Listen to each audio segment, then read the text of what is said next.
very special PGR stream. How's everyone doing today? I'm really nervous, can you tell? Before we get any further, I want to say this stream is very kindly sponsored by Kuro Game. There's a link in the description and also pinned if you want to check out this game for yourself. I can't recommend it more. I'm a big simp. I cannot recommend this game more. But thank you so much, Kuro, for this opportunity. I'm so honored. Alright, how's everyone doing? I will say quickly as well, I'll read super chats at the end. Because I wanted, like, today's gonna be a really story-focused stream, and I don't want to, like, interrupt the story. The plan is as follows. We are gonna pull for Selena and her weapon. We're gonna do her interlude, and then her faction story. That's the plan anyway. I've been saving items for this moment for a very long time. What is it? Yeah, I think we've got enough to get her to affection 6. just a little bit. You might also notice I'm on my own account for this, mainly because I want to keep Selena. Yeah, I don't know. I don't know if we're gonna go for SSS. I'm gonna be pulling until I get Selena, then pull for her weapon. And we'll see how many black cards we have afterwards. I'm mostly just hoping for luck on the weapon banner, because getting her in the first place won't be too hard. But getting a weapon is gonna be the difficult thing, because I don't have good luck on this weapon banner. I don't think I'm gonna get it. I need you guys to give me your luck. Recommended affection story first. We could do affection story first. But I don't know. We could. Well, I'll let you guys decide. As long as I do the interlude today, I'll let you guys decide what we do. Anyway, should we just like go for it? One second, I need to cough. Should we just like go for it? So in theory, I should be able to pull Selena in a 10 pull. I should be able to. Wait, I will be able to, but like, I don't know. So we do a 10 pull or do we do individual pulls? It's up to you guys. You know, only 1 times 10 for a compositor. Yeah, we need 1 10 pull to get Selena. Question is, single or 10 pull? Because 10 pull we might get like multiple. I want to believe, you know, that this game will be nice to me and give me like, you know, Selena on the first pull I do. But do affection story 1 to 5, leave part 6 for last. We could do it that way, yeah. 10 pull. Okay, we're going all in. I'm nervous. How many Selenas do we get though? How many do you think we're gonna get from the 10 pull? Because I'm hoping for, well, more than 1, but my luck is terrible in this game, so everyone cross your fingers! I hope we get more than 1 Selena, but come on. I don't know, look, I'm too scared. Ooh! Come on. I did pick Selena, right? I did select her for the raid up. I'm now doubting myself. Come on. Give me more of. This is not looking good. Got some cogs though. Nice. I think we're only getting the 1 this time. My luck is terrible. Maybe we'll pull for more later. Here she is. Yes!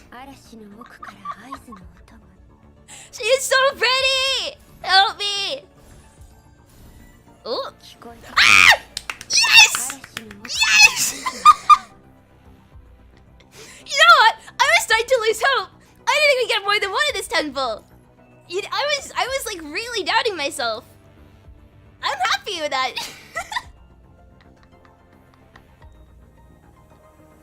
If only I could get this luck when pulling for Lee. Yeah, I was not expecting more than 1 in a 10 pull. I'm really happy. Let's have a look at her real quick before I pull for a weapon. Dun. Ooh! She is so cool. I had to look at her, like, awakened skins. Oh yeah, where is it? Here we go. I mean, like this. This is incredible. From the front, it kind of looks like a bow behind her head. And I really like that. I think probably her second's my favorite. That's probably what I'm gonna use when I level her up. But, she's so pretty!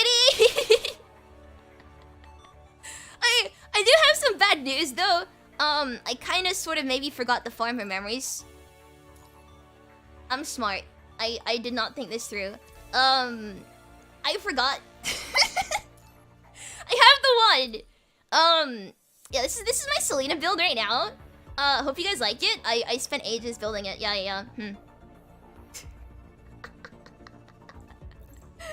Oh no, let's go for weapon in a sec. Let's just throw these in. Do it. There we go. Oh, and one more. Nice. She's looking good so far. Ebi forgot. Yeah, it's my fault. It's my fault. I was farming the event, but like only doing it for like affection materials instead, because I forgot just to get her memories. I'm really not smart. So anyway, what is it? Where's your weapon? It's this, right? Yeah. Cool. This is gonna be the hard part. I need everyone to cross their fingers and their toes for me, because there's no way I'm getting her weapon like without, you know, going to pity like twice or something. The weapon banner does not like me. We don't have a good history. I keep pulling benedictions when trying to get Lee's weapon, so I'm not happy with the weapon banner. But so we go for it. First 10 pull? I hope. I'd be really happy if I got it in the first 10 pull, because then I could pull for more Selenas. But it's gonna take me to pity, and I'm gonna be really sad, aren't I? Just to check, I did select it. Cool. I'm really worried. Should we just go for it? Come on, please be nice. I'm gonna throw up if I don't get it. I hate this game. Ah, my luck is terrible. It's whatever. Let's go again. I'm not supposed to mold up the gacha here. Oh, whose weapon's this? It looks pretty. I'm not gonna mold. I'm not gonna mold if we don't get it. We're gonna get this weapon. There's no chance we're not gonna get it. There's no chance we're not gonna get it. It's Lucius. Oh! Kujino Savage! No! We're gonna no, obviously, that was just a visual glitch, right? It's a visual glitch. We're gonna get it this 10 pull. This 10 pull right here. It's not gonna... We're gonna get it. It's gonna come home. Come on. Obviously I meant next 10 pull. Sorry, my bad. Obviously I meant next 10 pull. Ah! Come on. I'm not gonna be okay. Hey, at least you got the 5-star. It's so pretty, by the way. It's so pretty. I haven't actually seen how Selena plays, so we'll go to Celica's class after this. Pity. No, stop saying pity gang. I'm not pity gang. It's not gonna happen. No. This game's gonna be nice to me and give me it before pity, right? We do single pulls. I'll just do another 10 pull. Come on, give me it. Come home to me! Cello, please! There we go. Come on, please. If it's not the cello, I'm gonna cry.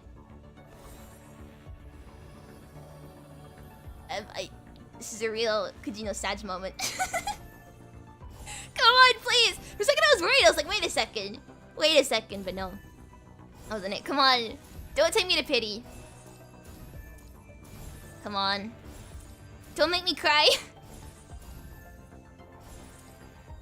Come on. No! No! You didn't see that! We're gonna do another 10 pull. It's gonna happen eventually, right? If I just keep going. It's fine, I'll code up if I have to. Alpha weapon. Actually, you know what? This is giving me... I can finally get alpha from the anniversary 7-day thingy, can I? Finally give me a good chance to go for alpha. Oh, great! Plenty of Odettes though. I'm actually happy though, because now I have it. Now I have an excuse to get alpha. I was too scared to, but now I can. This isn't supposed to be an alpha stream though. Stop giving me Odettes, please. Game was like, you want a weapon? You want Selena's weapon? Yeah, sure, we'll give you Selena's weapon. I'm gonna burn through all my black cards now. Come on. Don't do this to me. I'm gonna cry. God damn it. I'm really happy though. I'm smiling through the pain. I'm smiling so it doesn't hurt me. Don't go to second pity. No, we're gonna keep going. Trading all my black cards for this. Come on, I really want her weapon. Don't. This game's gonna drive me insane. Hey, enemy weapon, cool. I'm gonna go insane. Second pity. Hell yeah, let's go. Come on. Oh, they're single pulls now. They're single pulls. Come on, come home. No, I'll skip it. Just gonna keep doing single pulls. Come on, come home. Yes!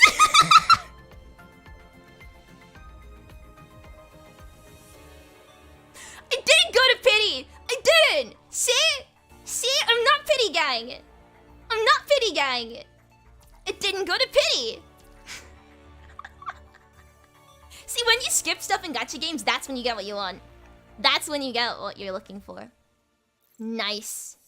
All right, this is my new Selena build, right? I spent even longer working on this one. See, like level one weapon, level 1 memory, singular. She's so pretty. She's so pretty. I wish I could like properly build her, but I'm just dumb and I didn't plan ahead. Should we go to Celica's class, see how she plays? Because I have not actually seen her in action before. Where is it? Dun dun dun dun dun. Celica, teach me. Teach me how to play her, please. Where is she? Please tell me she's here. She not here? Oh no, she is! I'm fine, ignore me. Cool. Let's see how to play her. Her skin's so beautiful. Yes! Woo! Okay, right. How do we play? Making any 3 ping will generate a triad. The next orb ping will trigger chord and generate tune. These are big words. Okay, cool. So any 3 and then another ping. That's cool. When triad is active, the chord indicator below display the color of the previous 3 ping. Okay, so red. Ping again. Generate tune. Okay, so you want to do like loads of pings of the same color, right? So this, and then it shows. Ah, okay.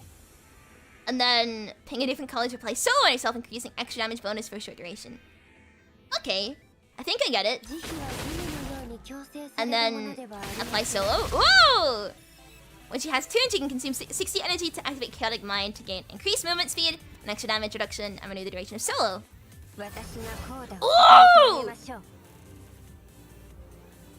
What the? Okay.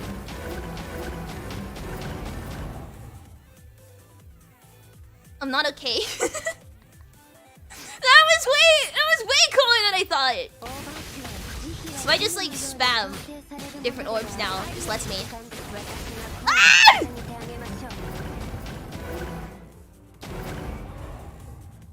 Yeah, I like her. I like her a lot.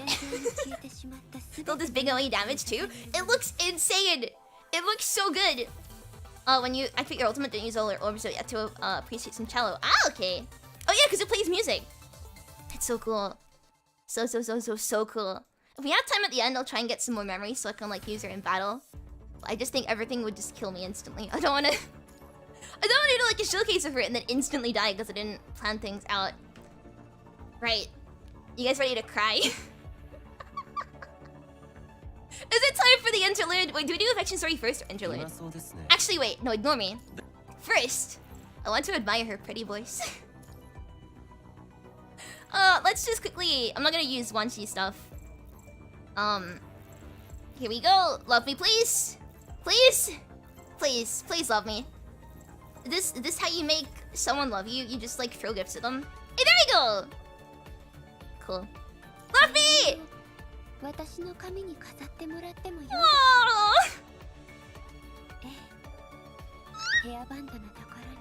Oh. She's so precious, my heart, please. Okay, Selena's current body is not made by Babylonia. Instead, it was a joint effort between the Red Tide and an agent. The Red Tide can't take the hetero core shard inside. I think this is gonna be spoilers, isn't it? I'm just gonna close them, but pretend I didn't read that. We'll listen to the voice lines instead.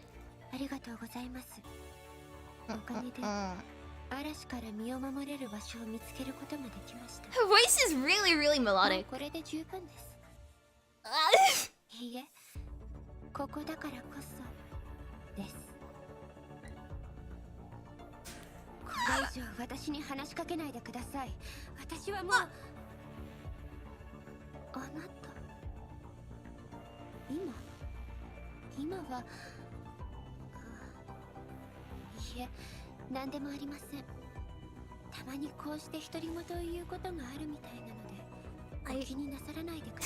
I talk to myself too quite a bit. So many. Oh god, she has so many voice lines. What? Let's have a look at her poses instead. Ooh. Yeah. Oh, she's so elegant. Oh.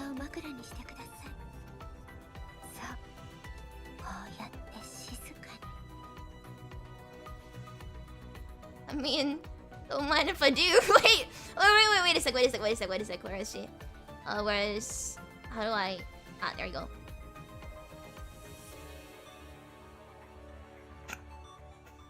There we go.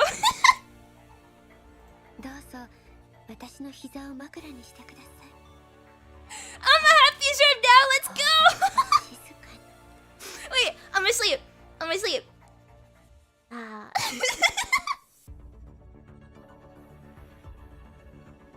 She's so cool. I be cheating on me. No, I'm not. No. Never. I would never.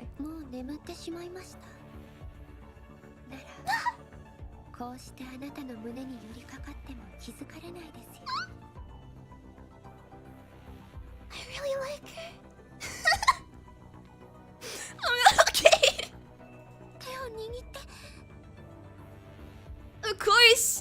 Of course I will.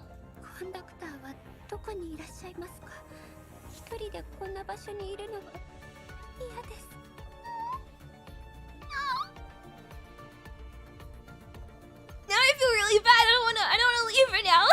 I don't wanna switch her back out to Lee. No.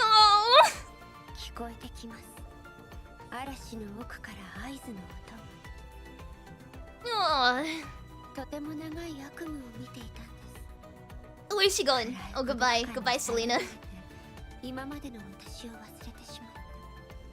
Oh, great. She needs a hug. She really needs a hug. I feel like when you reach like affection rank 8, is there a reward for doing that? You just get like a hug button that appears, and you press it to hug the construct. That way they'll never be sad. Every character in this game just needs a hug. A hug would fix everything. In the meantime, I'll just do this instead. This is good enough, right? Aww.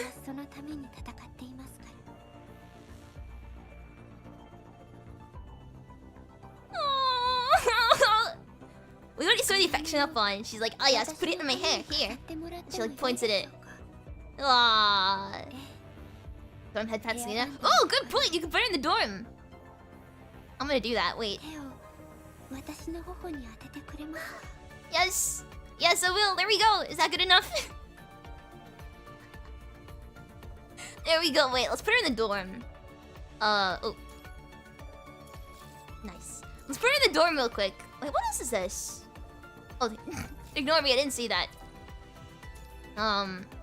Where do we put her? Because I have the near team, I have Lee, I have Kamui, and then I have a dorm that is called Expendable. This is kind of like where constructs that I don't really care about go. Just so I can get the rewards. I don't want to put Selena in the Expendable one, right? Because that'd be really, I mean... Goodbye, Watanabe. Oh wait, no, Watanabe can stay. Goodbye, Changyu. I'm gonna throw Selena in temporarily. This is temporarily. She's not. Selena's not expendable. She doesn't deserve to be in this dorm. Oh, don't sit down. Come over here. I wanna pat you. Come on. Come here. Put her with Isla? Oh, good idea. Wait, I'll pick, Sophia out and put Isla in here. Oh. Oh. She's so precious, right? Goodbye, goodbye, Sophia. Well, she's unhappy with me, so she doesn't get to stay. Isla, there we go. Now the two are together. Aw, wait. Just gonna like, boop. Oh, no, not the bed, You're gonna sit here. Ah, there we go. Aw.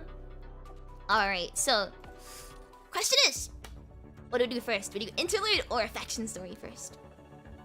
Cause we're gonna do both. I think someone said 1 to 5 affection story and then do interlude and then do 6. So we could do it that way. But interlude? Okay, interlude first then. You guys are saying interlude. What's this? Oh! Nice. Cool. Interlude and then affection. Okay, let's do interlude first then. As you guys have chosen. Where is it? Here we go!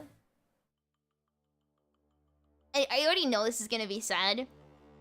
Because they just have to be, right? So, prepare to cry, I guess.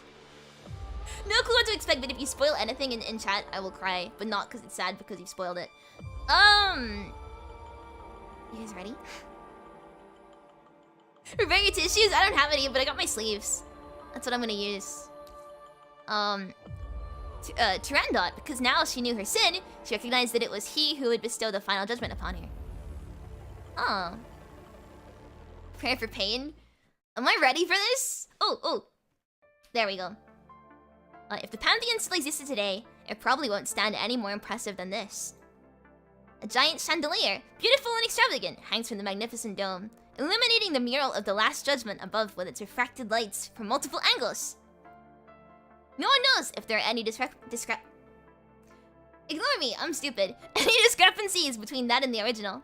No one cares whether the details match the records for that matter. All it has to do is just be there. Just like the pillars carved with scenes taken from the Divine Comedy, and contribute to the opulence and grandeur of the building. Every inch of the place is indescribably ostentatious? These words are too long for me. And unfortunately, this is probably the last and dreamiest opera house left in the world. A place like this exists only in Babylonia, in the last Eden of the human race. Farewell, my dear comrade. May your future be filled with light and love. And those were the gentle final words of the performer playing the soldier as he collapsed in a pool of blood, giving his comrades his best wishes before slowly shutting his eyes. The maroon curtains drop on the opera entitled The Acadia Evacuation draws to a close. They made an opera out of that? The lights slowly dim, and for a moment, there's silence in the fully packed opera house. Ooh. But soon, a thunderous applause fills the entire auditorium. The well-dressed audience stand, giving a standing ovation to what they've just watched. Whoa! Then, a beam of light breaks through the darkness, illuminating the stage. Right in the center of the dome's Last Judgment mural is a hole from which the light of the artificial sky poured in. The ray of light falls directly on the girl, who has been standing in the center of the stage for some time. She is the soul of this opera, the composer of the ode that has taken the world by storm, Selena. She seems to be in a bit of a daze, as if she cannot believe her eyes. Her wandering gaze sweeps across the dome, the mural, the pillars, and finally lands on the audience. She seems to have seen something, for when her eyes reach a corner of the auditorium, her gaze abruptly snaps back. But she quickly gets a hold of herself, giving a perfect curtsy to the audience. She's so majestic? Is that even the right word? Graceful? She does not give a tedious thank you closing speech, but rather holds that pose for a very long time, until the golden glitter has fallen and the audience starts making their way out. When the last member of the audience leaves, she straightens up, glances around the auditorium, then instantly dashes off in a certain direction. Ooh. Goodbye, Selena. Please wait! The construct to whom she called out slowly turned around, looking at her. The construct is not dressed like the rest of the audience, with their polished shoes and snowy white embroidered shirts, not to mention tuxedos. Standing right in front of her is a completely ordinary construct. He wears the standard construct outfit, completely at odds with the opulence of the opera house. This is one of the guests specially invited for this opera performance. Besides civilians, the opera house occasionally gives out tickets to military soldiers to thank them for their hard work and service. Aw, that's nice. It's Selena, the librettists? Is that even how you pronounce that word? Behest. A few tickets for this performance have even been reserved for construct soldiers. What do you want? There is no formality from him whatsoever. In fact, he comes across as pretty rude. It is as if the person standing before him is not the youngest, most talented librettist in Babylonia, but a nameless foot soldier. Was there some aspect of the performance that you were unsatisfied with?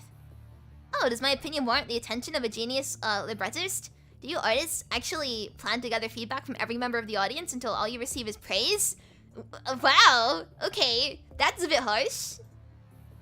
That's not what I meant. I just wanted to know why you didn't applaud just now. She quickly realizes what she just blurted out. Anyone listening would think that it is no different from what the construct said. That's what I was thinking. If anything, it has come across as even more arrogant.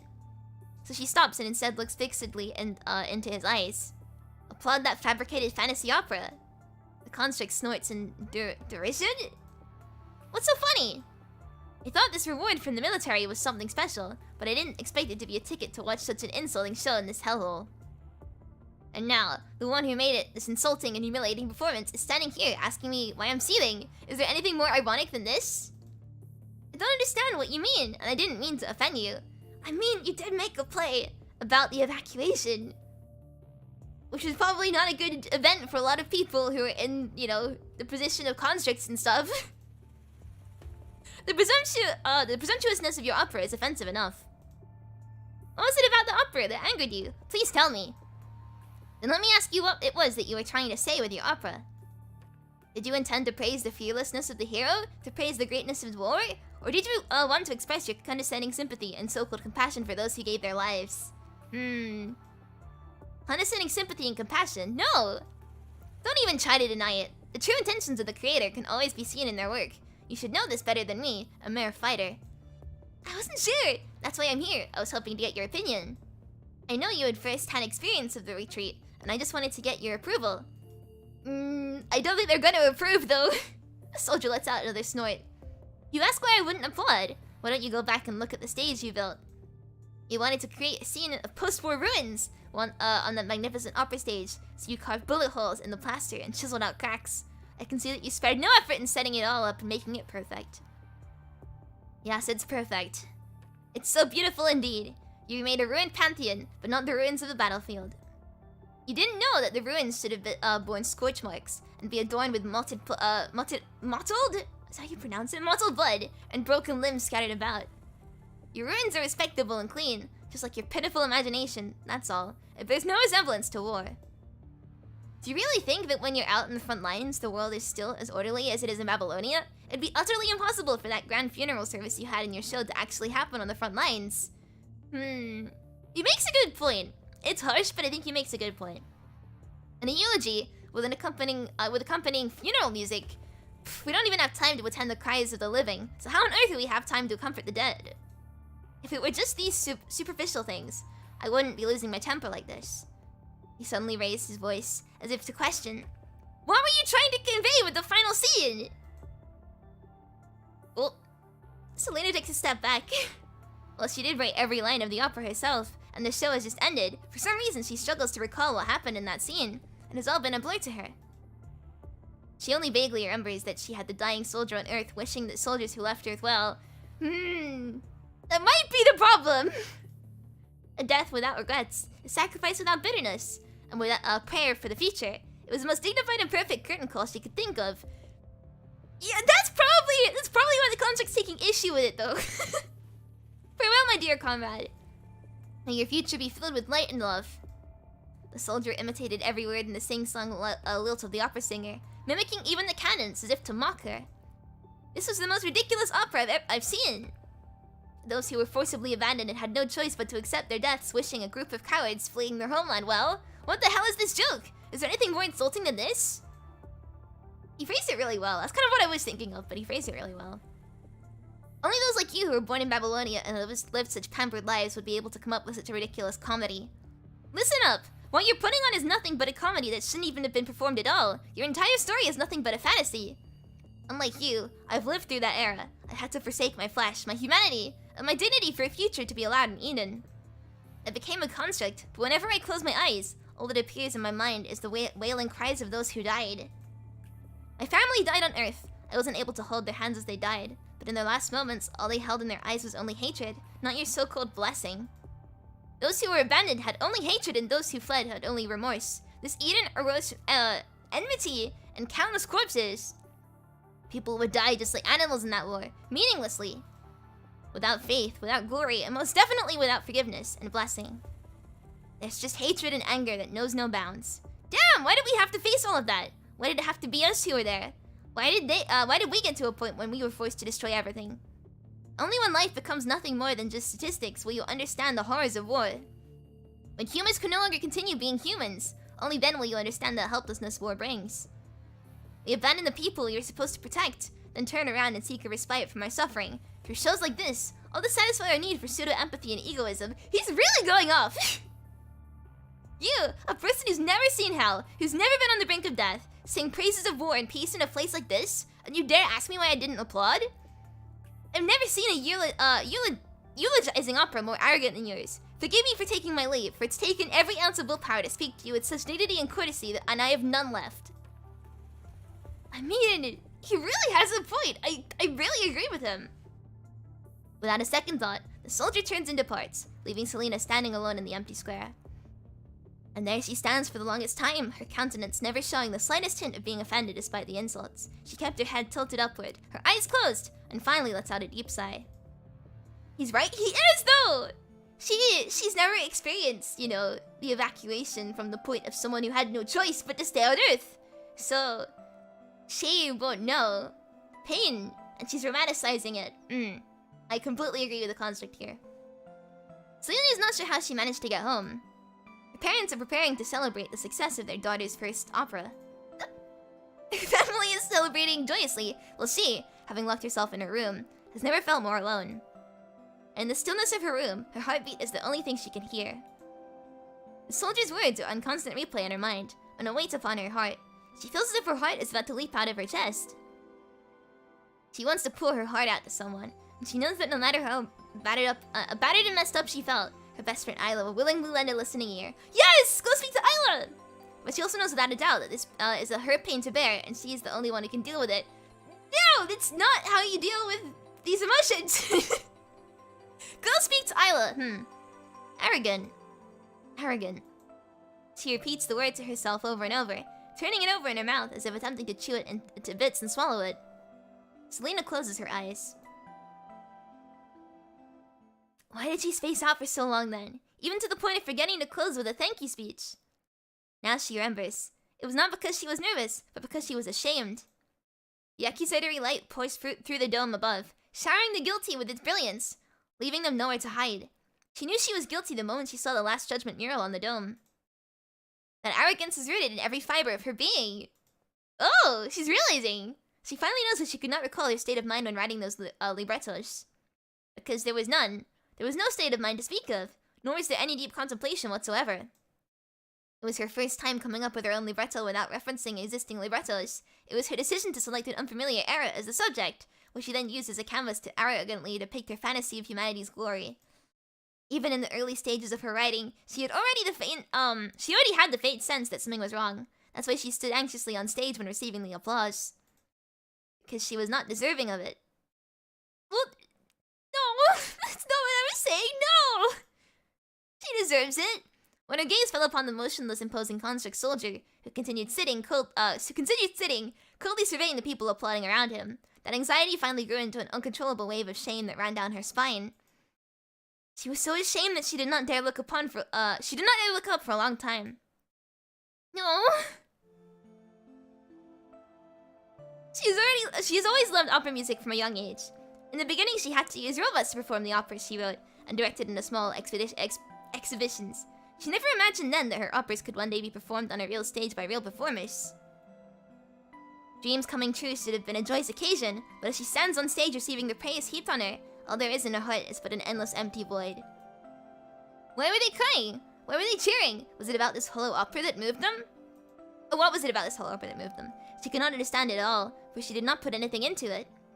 What else was she thinking of? Oh yes, that it was truly unimaginable. It was unimaginable that, beyond those walls of the most advanced floating city the world has ever seen, within those walls was an extravagant and excessively old-world opera house. It fulfilled the fantasies humanity of this era had of classical elegance. It was as if they could gain a small peek into the magnificence of history and soak up what is left of the era just by being in the opera house. There is always a polarity to extremities. The more humanity and technology advanced, the more people look to the old world for symbols of nobility. I'm struggling to read this for some reason. Oh no! That which is scarce is always more precious. This law always holds true. It is precisely because resources are scarce that the beauty created from the accumulation of such limited resources can be so resplendent, so dazzling. She used to yearn with all her heart to be there. Everything beautiful gave her indescribable heart palpitations then. That sounds like a heart problem. Or an anxiety problem, one of the two. When her eyes landed on the columns within the Divine Comedy sculpture relief, she finally understood where the heart palpitations were coming from. She heard the low growl of the beast masked by the sound of loud cheering. It was a wolf, a lion, a cheetah. They were the beasts within. It was from that moment that she vaguely started to see the truth behind the glitz and glamour. The final curtsy was not one of gratitude, but rather one of prayer. No, it was not a prayer, or to be more precise, it was not just a prayer. It had nothing to do with religious etiquette. Rather, it was simply the final farewell by the most devout believer to the belief she held dearest. Oh! In the next moment, she dashed out of the opera house after that soldier. Because now that she knew her sin, she recognized that it was he who would bestow the final judgment upon her. Oh! The terminal on her wrist only gave off a fluorescent glow, cutting her thoughts off. It is a confidential mail of a test she did before writing that libretto. To think they could have chosen this time to respond. Selena skims through the meaningless small talk and calmly fixes her gaze on the conclusion. You have a good level of affinity with Tantalum. Oh no! Here it comes! Tantalum 193. Your construct surgery success rate is judged to be high. Oh no. Here we go, I guess. Eden thanks you for your efforts. You have been brave warriors, and humanity will always remember your glory. It has been a while since she became a construct, but her days have not been quite as chaotic and dramatic as she had imagined. Oh, okay. Most of the World Government Association of Arts Constructs belong to the archaeological team, and have been nicknamed donkeys by the military's official task force. This is because they are just like the 16th century archaeologists who are embedded into the I'll get this right eventually. Expeditionary armies! There you go. Receiving the highest level of protection, just like a donkey positioned in the center of an infantry formation. The responsibility of the archaeological team is, as the name suggests, archaeology. In essence, they investigate humanity's ancient relics, retrieve them, and then repair them. Selena has never had the opportunity to be in a frontal assault. The two operations she was on were simply to conduct simple investigations on an abandoned satellite nearby. She seldom even gets to fight the corrupted. As such, she's understandably shocked when she gets her mission to investigate the space station. Wait a second. Is this same space station in the last chapter I played? Wait a second. The space station's trajectory will bring it back into our orbit. The task force would like the archaeological team to take part in this mission and attempt to recycle as much space station data as possible during the battle. Selena, you'll go as well. Me? Are you sure? Whoa! She looks cool as a construct. Are you not willing? Of course I am. I'm just a bit surprised. I thought I wasn't experienced enough to take part in such a large-scale operation. No, you're experienced enough. Your mission have all been perfectly carried out so far. Few members of WGAA's archaeological team can match your level of meticulousness and responsibility. It's all coming together. Yes, it's all coming together now! Besides, I know that you've always wanted to be high on the front lines of the task force constructs. This battle may be a good opportunity for growth, and I'm hoping it'll give you more experience. Thank you for your generosity, sir. You're welcome. Oh, Selena, I'm curious about something. This may be a bit personal and offensive. Please go ahead. I have nothing to hide. I've seen your resume. Or rather, I should say, you caught my attention a long time ago. Your opera once took Babylonia by storm, and the WGAA thought highly of your career. There was no doubt you had real talent and skills. You come from a wealthy family, and your future was incredibly bright. There was nothing compelling you to become a construct. So why did you become a construct and join the archaeological team? Looks like I need to cough. Don't get me wrong, members of the archaeological team can continue to engage in their previous pursuits. It's just that there are archaeological tasks to be performed regularly, and so the amount of time you can spend on operas is much less than before. I doubt you've given up the opera. You're not the fickle sort. So what was it that made you choose to pick up a weapon? I need to cough again. I'm so sorry. One sec. A bit of water too. Oh god. I'm guessing. Well, one second. I'll take a sip of water and then I'll tear ice.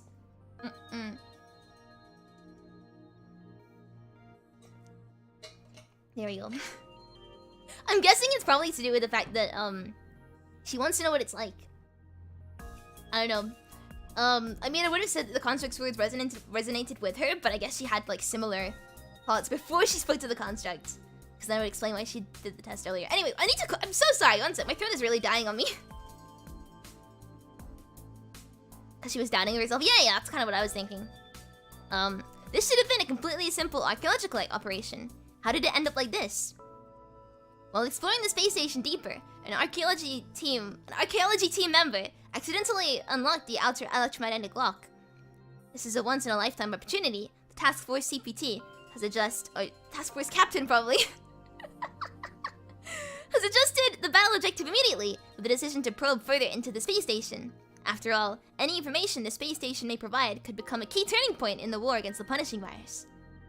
They should have turned back when seeing the cross-shaped enemies. Unfortunately, hindsight is 20/20. They stumbled into the deepest area and learned the truth behind the space station. In the center of the gigantic circular space station is a geometric core giving off a faint blue light instead of the gravitational core. It's been going through a repetitive cycle of splitting and converging. What's that? Is it a corrupted? Archaeological team, check the database. I've already compared it to the existing data, and there are no matches found. Similar to the previous encountered cross-shaped terminals, they are a new type of enemy that Babylonia has never encountered before. The blue geometric core makes a humming sound, as if it had just woken up. It slowly begins to convert its outer shell, like a beast that had become aware that there were trespassers on its territory. Watch out! It looks like it's about to attack. Ooh. Ah, okay, now we're attacking. Cool! Oh, this is gonna be Selena gameplay, isn't it? It's coming! Oh god. Right, how do we do this then? It's probably gonna take me some time. Right. It's 3 pings we need to do. But getting the 3 pings is gonna be harder than it looks, I think. Oh god, never mind, we have one. Construct is falling? Oh god! Can we help you up? No! Oh, this is not gonna go well. Can I help you? No! Oh, okay. I guess I'm supposed to happen. There's no way our weapons can penetrate its armor. It's so dense. What is that thing made of? I mean, I'm also pretty dense. Even if we can't penetrate its armor, we should at least break off a piece of its shell. We have to bring a sample back to Babylonia. The task force construct suddenly gives a huge roar and dashes toward the deadly being with its weapon held high. It came as no surprise when a dazzling light burst forth from the geometric core, instantly engulfing the corrupted. Oh. However, his final attack also lands heavily on the geometric core's thick shell. The soldier's all-out stone-shattering attack manages to break off a quarter of the geometric core. The clear blue shard silently lands on the circular platform. Ugh, damn it all to hell! A purple shadow flashes past him. Selena picks up the shard, and just before the next attack hits, she jumps up and flips to higher ground, dodging the deadly laser. I got it! Good work! Retreat! Pretty music. How many casualties do we have? It's not looking good. Everyone's been injured, and there are 5 members who have... Oh. That's enough, I get it. Task Force members, listen up. Your priority is to protect the archaeology team members as they retreat. Hold on, my radar is detecting activity signals from a huge number of enemies. Captain, I'm detecting it too. There are about Selena calmly helps him finish the terrifying number. Oh no, over 300. Ah. But the signals are all clustered together, so it's not necessarily accurate. Damn it! Why are we stirring up the hornet's nest? Do they want the shard back? Even an elephant would be bitten to death by these bugs. The original plan still stands. We'll need to update the details. Team 1 will fan out and clear a path. Team 2 will fan out and cover the rear. Team 3 will be in the middle, protecting those with serious injuries. Archaeology team members follow Team 3. We can fight too! Selena's right, we can fight too! The task force captain looks at Selena. Selena, was it? I remember your name. Now, I know you can fight, but your priority is to bring the intelligence and samples gathered to Babylonia and tell the Science Council what happened here, this space station. We are the task force. We have a duty to protect members of non-combat teams as they retreat. Orders given. He looks at everyone present. Do you understand your mission? Yes, sir! Are we going? Oh no, okay. What happened next is even more cruel than the depiction of hell in the Divine Comedy. Ah! Okay. If they were all guilty, such a tribulation would be reasonable. But they are all doing this for the survival of the human race. That is why they disregard their own safety and are determined to give it all they have got. The path they've cleared is hard-earned, bloody one, made possible through the sacrifice of countless lives. Wave after wave of enemies fall upon them. At first they could be slain one by one, but as their numbers increased, the constructs could no longer work together to hold their formation. Oh no. They resort to using their bodies to form a wall, resisting the never-ending waves of enemy attacks. Oh no! Babylonia, this is Selena reporting. I almost read that as Selena. This is Selena reporting. We've encountered an unknown form of the punishing virus entity in the space station. We're retreating with a sample shard, but more enemies are headed our way. Requesting backup, over! No response. Babylonia, this is Selena reporting. We've encountered an unknown form of punishing virus entity in the space station. We're retreating with a sample shard, but more enemies are heading our way. Requesting backup, over! No response. This is Selena reporting. Oh. Her words are interrupted by vital fluid splashing on her face.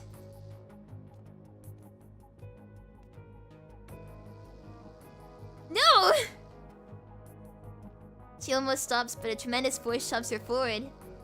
Don't just stand there! Don't let your companion's sacrifice be in vain! Keep going, there are only 12 more compartments we can break through the there are only 12 more compartments we can break through the encirclement. Eden is with us! No! Her legs are quaking uncontrollably, and she is numb with fear, but she still tries her hardest to stay calm and call for help.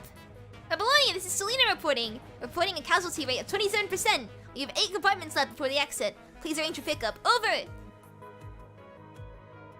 Oh no. A team that has been clearing the path has been completely obliterated. Or there not be so many broken limbs on the ground. Babylonia, this is Selena reporting. Reporting a casualty rate of 35%. We have 6 compartments left before the exit. Please arrange for pickup. Over! I don't think they're coming. I don't think they're gonna come. The team in charge of covering the rear has also gone silent, and none of the team members have caught up with them. Babylonia, this is Selena reporting. Reporting a casualty rate of 63%! That's not good! We have 4 compartments left before the exit. Please arrange for pickup. Over! I don't think they're coming, Selena. Oh no! Oh no! Even the 3rd team is down to just a few task force members. Selena forces herself not to think about whether she is stepping on an enemy's body or a team member's body. She has no time to think about these things. Until the archaeological team is forced to draw their weapons and charge into battle as well. Until the task force captain falls before her eyes. No! Selena! That's my impression of... I'm gonna stop. The task force captain, who has been in front of her all this time, took a mortal blow that was meant for her. While he did manage to stab the enemy's electronic brain with his backhand at the last minute, it was too late for him. A large part of his head was sliced off! And his visual reception system was completely destroyed! No! Please save your strength! Vital fluid seeps out from the holes in his body with each vibration of his speech module. How many deadly attacks has he endured? I hate to say this. I'm sorry we couldn't get you out, but Selena, the shard you're carrying may be a critical key and you must get it back to Babylonia no matter what the cost. Yes, I promise you, I'll see to that. I've said what I have to. Keep going. Don't stop. Hurry. Oh. Oh. The sacrifice of more and more lives weighs down upon her, and every step forward feels increasingly heavy. Babylonia! Babylonia, this is Selena reporting. Reporting a casualty rate of 83%! We have 3 compartments left before the exit. Please arrange your pickup. Oh no. The last It'd be cool if I could read. The last archaeology team member falls before her. Babylonia, this is Selena reporting. Reporting a casualty rate of 94%. I have 2 compartments left before the exit. Please arrange for it. I like how she's changed to I instead of we. That's... No, Selena, please. You deserve better than this. No response from Babylonia. She deserves better than this! Keep going, Selena. Almost there. Just a little further. Don't collapse. Oh no.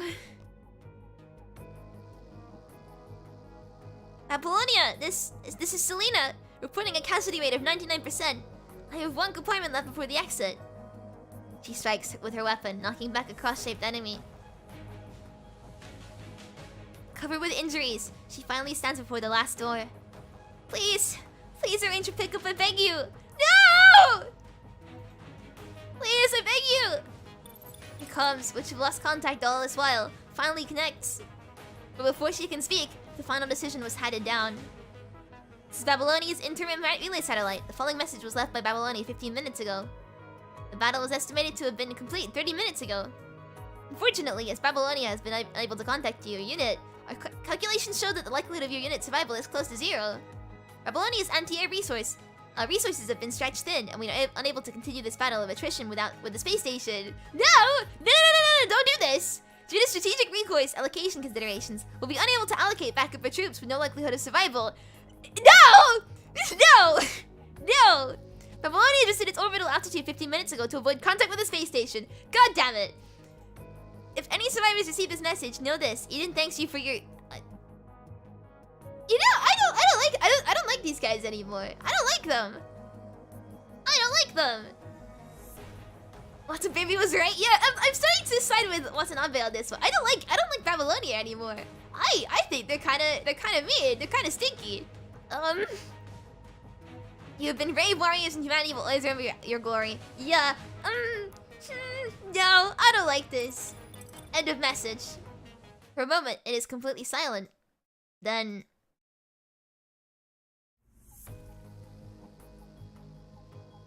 No, don't do this to me. This is... No. The thing is, I've seen this image before. But seeing it like this, with the context, I actually feel like I'm gonna cry. No!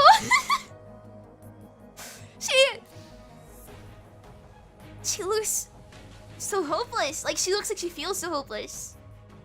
No, don't do this to me. Selena's legs give out and she sinks to her knees, letting out her first ever cry of anguish. No! No!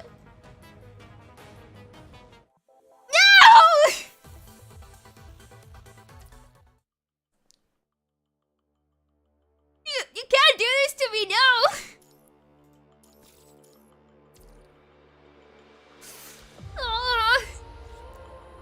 Boss, that is the greatest honor I've ever received.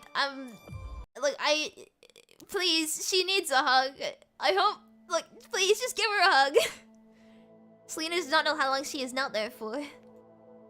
For a moment, she forgets she isn't a human anymore, but a construct. Why does she feel sick to her stomach? Why are there tears streaming from her eyes? Why have they been abandoned? This must be her punishment. My family, yeah, I was gonna think this is a parallel to what the construct said. Oh no. My family died on Earth. I wasn't able to hold their hands as they died, but in their last moments, all they held in their eyes was only hatred, not your so-called blessing. Those who were abandoned only had hatred, and those who fled only had remorse. This Eden arose from enmity and countless corpses. People would die just like animals in that war, meaninglessly. Without faith, without glory, and most definitely without forgiveness and blessing. There's just hatred and anger that knows no bounds. Damn, why did we have to face all of that? Why did it have to be us who were there? Why did we get to a point where we were forced to destroy everything? No. No! The soldier was right. The only thing she feels at this moment is rage and hatred. Why have they been abandoned? They've been fighting for humanity all this while, so why have they been abandoned? She now knows what a hideous thing rage is. Only when life becomes nothing more than just statistics will you understand the horrors of war. And humans can no longer continue being humans. Only then will you understand the helplessness war brings. No! No! She understands. She finally understands it all now. Only at this moment when she is on the receiving end of it all does she understand the anguish that laid beneath the soldier's accusatory words. The words of Alan, the WGAA leader, rings in her ears. Your upper once took Babylonia by storm and the WGAA thought highly of your career. There was no doubt you had real talent and skills.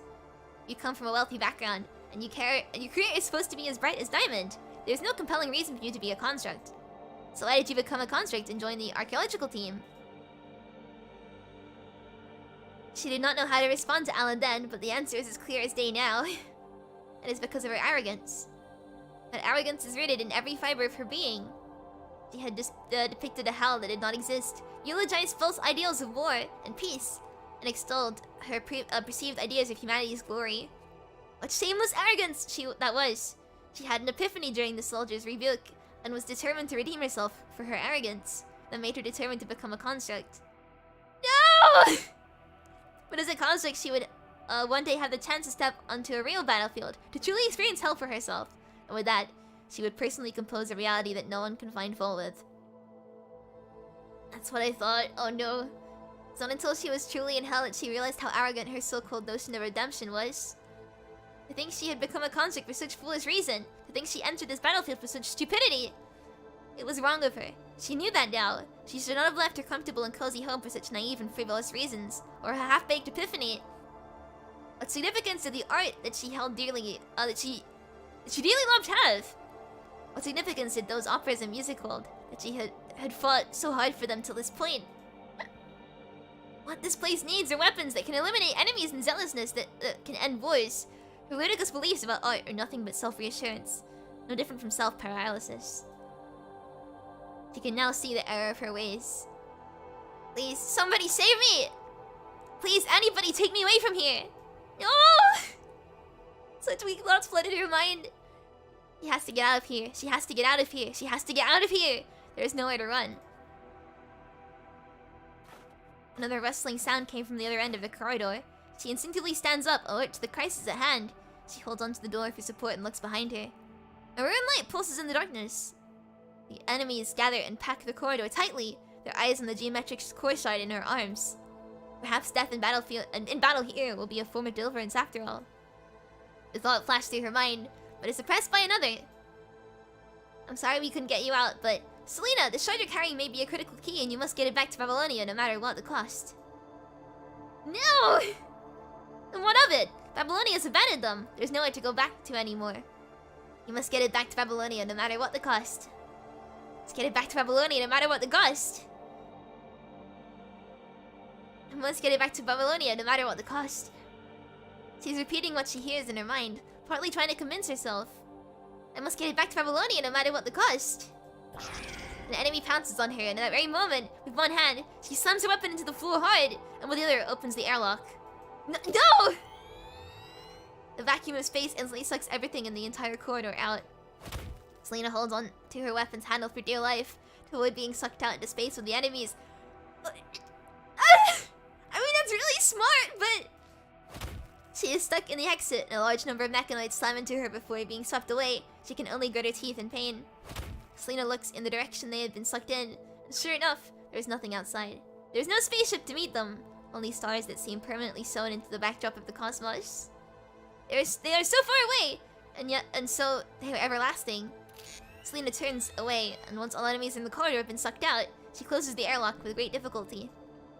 I must find a way to check if there are any survivors. She drags her weary, injured body back the way she came.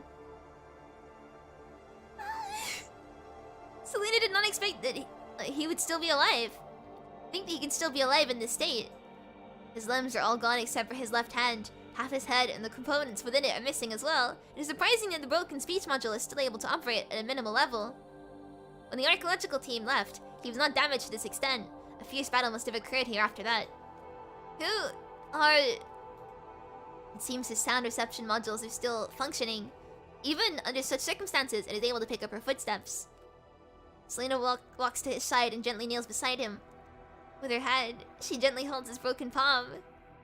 No! No! Is it... It's me. She chokes back a sob, answering him gently and confidently. No! No, no, no, no, no, no, no, no. No, it's you from the archaeological team. Selena, was it? His voice sounds like it comes from a rusted windpipe, intermittent and with a quality similar to steel wire scratching against an iron plate. No! Why did you come back? Did backup come? No, they didn't. Don't no. If she lies to him and says yes, I'm gonna cry. No. No, they didn't. Babylonia's abandoned us. We've been betrayed. For a second, she cannot control the tears flooding her eyes until she tilts her head upwards so that it would not fall. It is strange indeed. Why is it that even though they've been already given up their human bodies, they still have to keep their minds stable by simulating exclusively human physiological... I'll get it right. By simulating exclusively human physiological systems. Why is it that even though they've become constructs, they are still unable to leave their human weakness behind? No, I'm not crying, you're crying.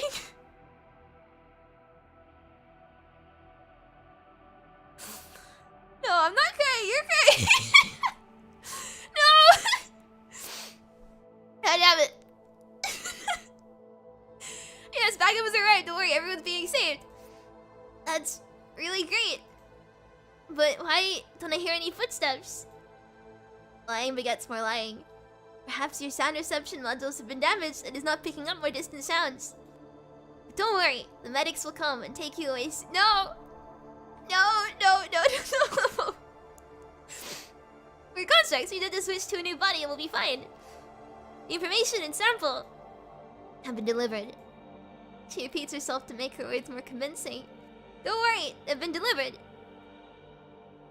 If he cannot be saved, at least let him pass on with no.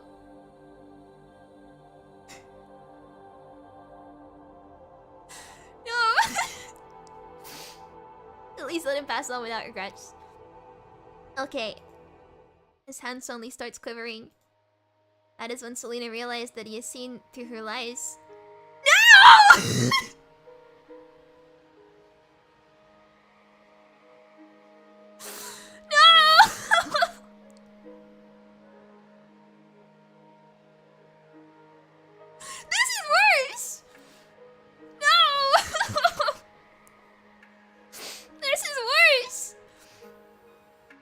Chosen to remain silent.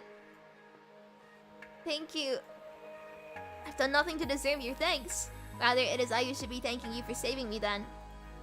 The construct shakes his head with great difficulty. No, no, no, no, no. When your team called you Selena, I remember why I seem to have seen you before. Was it Babylon?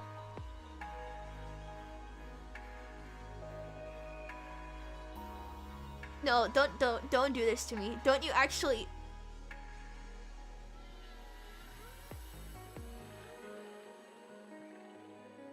No. No. No! No! Don't tell me! I remember you were holding an opera performance there.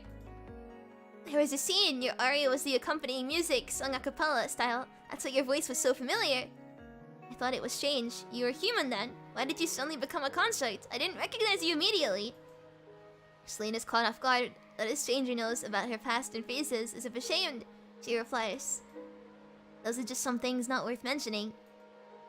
There's nothing not worth mentioning. I remember it clearly. That was the requiem for the dying protagonist. His words brought her back to that time in the past, a time that she has buried deep in her heart.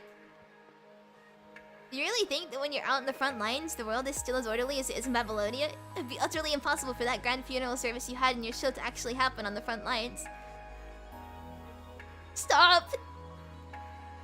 And a eulogy with an accompanying funeral music? We don't even have time to attend to the cries of the living, so how on earth would we have the time to comfort the dead? There are too many who died, just like stars in the night sky. No one remembers their names nor the place where they fell. It was utter nonsense and hopeless naivety to dedicate a requiem to the death of a single soldier. That was what the soldier had told her then. She was so ashamed of her ignorance that the accusation haunted her even her dreams. Why was she composing songs? Why was she writing librettos? Why was she singing? And now, why is she fighting? She did not know. Oh, even now as you lie on the brink of death, you've chosen to condemn her naivety? It was just like her encounter with that soldier all over again. She pursed her lips, closed her eyes, and waits to be judged. But judgment does not come. Before that, I always thought when human... Stop. Stop. Stop! When humans died, there is nothing left. When a construct is broken, they're just scrap metal no one remembers. I thought no one would care. You sang for him. Selena's taken aback. That was the most beautiful voice I've ever heard in my entire life. He suddenly feels the urge to stop it from going on. It was nothing but a lame method of expression. An important character in the opera had died, so naturally it necessitated an aria to give voice to the emotions. Just an awkward, presumptuous eulogy.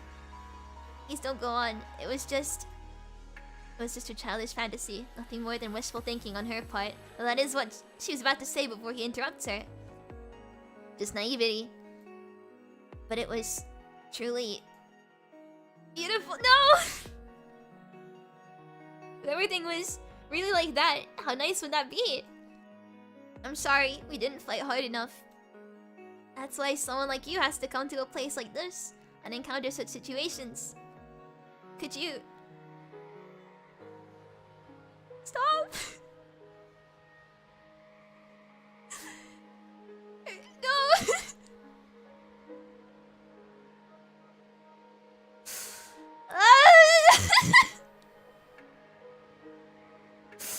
Could you sing for me the song just that song you sang then? It'll be my honor. The tears that have been welling up in her eyes finally— Yep, same here! Finally fall. She gently kisses the back of the other construct's broken hand. She has been plagued by self-doubt for a long time, never finding the answers she's been looking for. I think at a time in a place like this, and from another in the same position as her, she has found redemption flooding in. It's the greatest honor I've ever received, sir. No! There are some differences between a construct's voice module and a human's throat, so she fumbles a little at first. She quickly gets the hang of it, producing the most beautiful sounds possible and an instinct she was born with. She croons for a long time. A very, very long time. Until the tears on her face are dried. No! I really was not actually expecting it to hit this hard. I have no words for how I feel right now, but I'm feeling things. She was now a vessel that contained the legacy of everyone in the advance force. Oh. Until the construct she is holding in her arms is no longer emitting activity signals. Selena lays him down gently, then leaves the room of dead bodies without looking back. She has to survive. No matter what happens, she has to survive. Even if Babylonia has raised its orbital attitude to avoid contact with the space station, there will still be a period of longitudinal intersection when a comms connection is possible. She can find the space station's communications room and input her own signal into the disruptive white noise constantly being emitted by the space station. Wait a second. Wait a second! Someone is bound to notice her distress signal one day and come to her rescue. There are still people waiting for her back home. Her parents, her best friend. She has a lot of unfinished business. There is no way she can wither and die alone in a place like this. She cannot lose hope. She has to turn in this intelligence report. From the moment her comrades sacrificed their lives to pave her way forward, her life is no longer hers alone. She's now a vessel containing the legacy of everyone in the advance force. It's all coming together now. It's all coming together! She walks to the outer part of the space station. Soon, The advanced force passed through this area while exploring deeper into the station, and she vaguely recoils that the communications room is somewhere nearby. Before her stands a locked automatic door. This must be one of the important doors of the space station. A very high level of authority is needed to access it. Selena makes several attempts to crack the code on the lock, an action that she has done many times before, but finds that she does not possess sufficient computing power after several attempts. After confirming she is strong enough to destroy it, Selena swings her weapon at it. An iron gate slams down with a loud bang, and instantly, a broadcast is made throughout the entire space station. Korolev would like to issue a gentle reminder to children visiting the space station. Please follow the rules and regulations and listen to your guide. What is Korolev? Please take care of public facilities. Selena is shocked by what she is hearing. Children who vandalize and destroy space station facilities will be punished. Serious offenders will be separated from their parents for 1 week and placed in a correctional facility. Yeah, that part still doesn't sit right with me. From behind her came the sudden sound of mechanical limbs hitting the ground, the broadcast echoing throughout the space station as an actual source after all. Selena turns to the source of the sound. So it would sound kind of like, weird. It is because, like, my throat and nose are just full of, like, snot and craig so much. Kinda gross, but... Dear children, we are now demonstrating how the immune system of the human body works. Viruses that enter. A giant spherical corrupted appears behind Selena. With just a glance, Selena has already ascertained the huge difference in power between her and the enemy. This is a corrupted she cannot hope to defeat alone. Every circuit in Selena's body screams at her to flee, and flee she does. This is what will happen to it. Captured and destroyed by immune cells.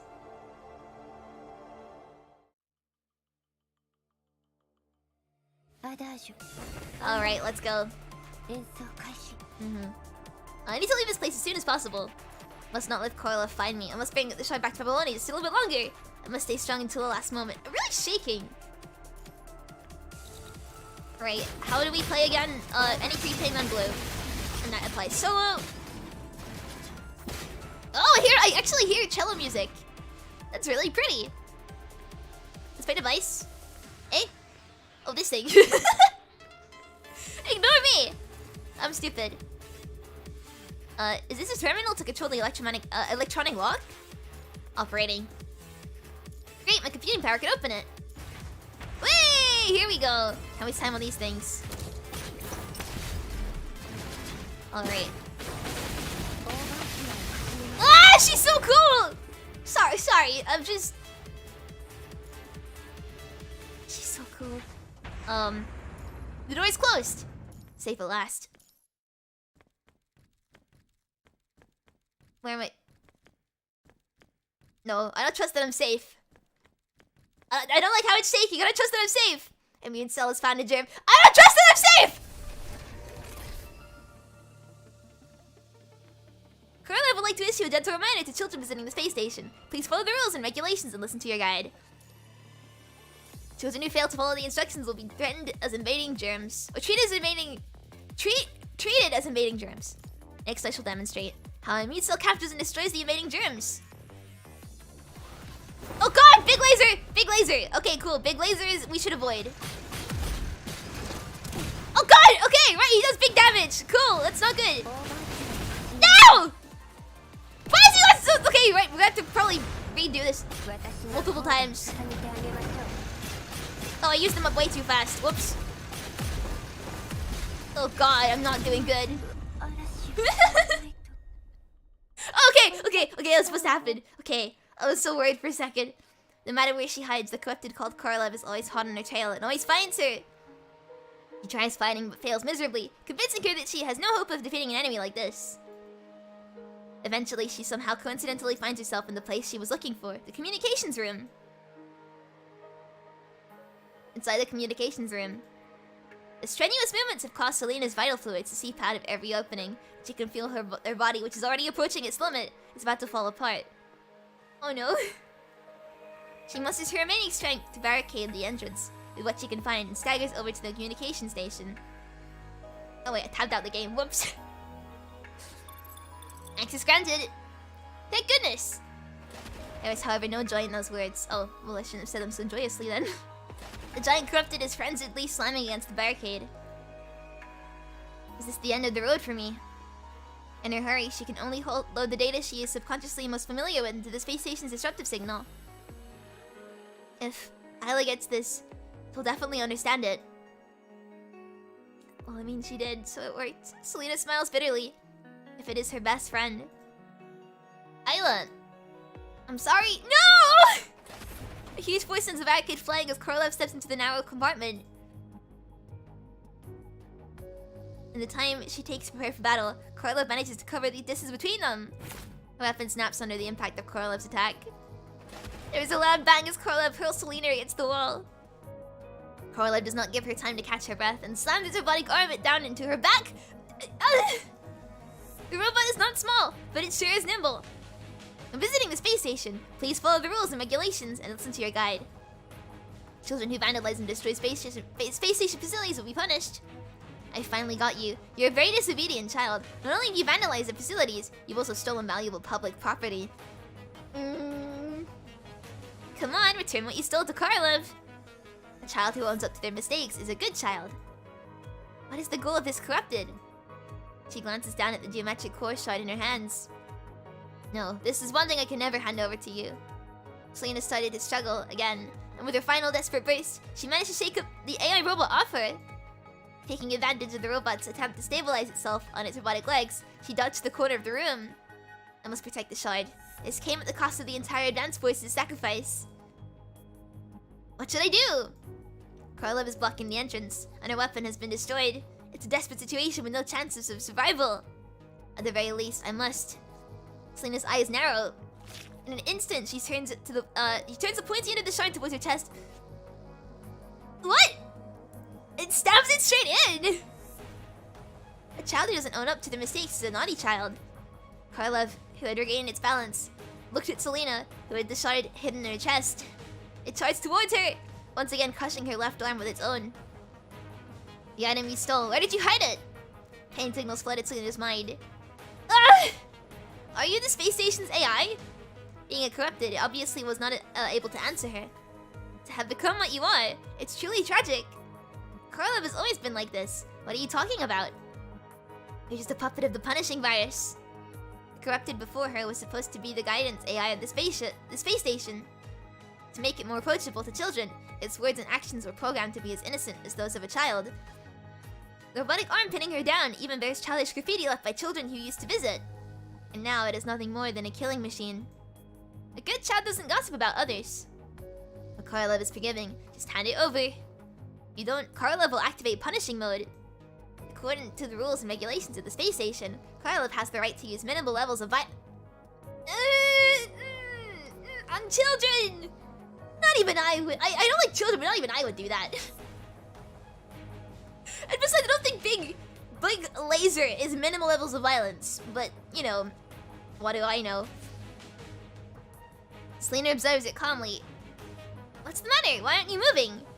Very well. The following demonstration will serve as a warning to children on the repercussions of not following the rules and regulations. The priority is to get the thief to return the stolen object to the owner. Two robotic arms suddenly crush her left hand and rip it off. No. No.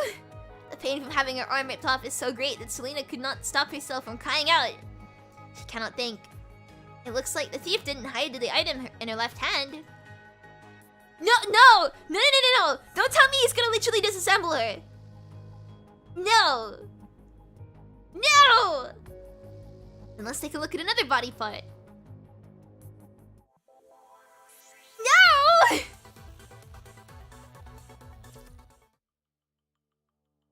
You don't! You don't do that! Now my charms are all overthrown, and what strength I have mine's own. Selena had a dim recollection of seeing a flower in Babylonia's greenhouse. A real flower. Babylonia rarely wastes precious resources on growing decorative flowers, so the beauty of that purple flower blooming in the greenhouse really stood out. What happened next? Her mind was in such chaos that she was not able to access the next part immediately. Oh, right. It was an excursion organized by the Center of the Basic Public Education. So of course, the purpose of the teacher was to, who took them there was certainly not to have them admire the flowers in bloom. The teacher plucked the flower and deconstructed it in front of them. It started with one stalk. It started with the stalk, the base, the sepal, and the corolla. The deconstructed nameless purple flower lay scattered in the petri dish. The children to examine its every part. Just like her now. No! I saw the metaphor like approaching, and I was like, no, they're not gonna do it. They're not gonna do it. They did it. God damn it. Oh, did I miss something? I think I missed dialogue. I think I skipped too fast. Oh no, I didn't. You're being naughty, little thief. Why did you hide the stolen item? Korolev, who had been pulling her apart, suddenly stopped. A maroon visual receptor scans her from top to bottom before abruptly tossing her aside. Oh, little thief, where did you go? It is as if suddenly it cannot see her. It lets out an urgent screeching noise before leaving the communications room.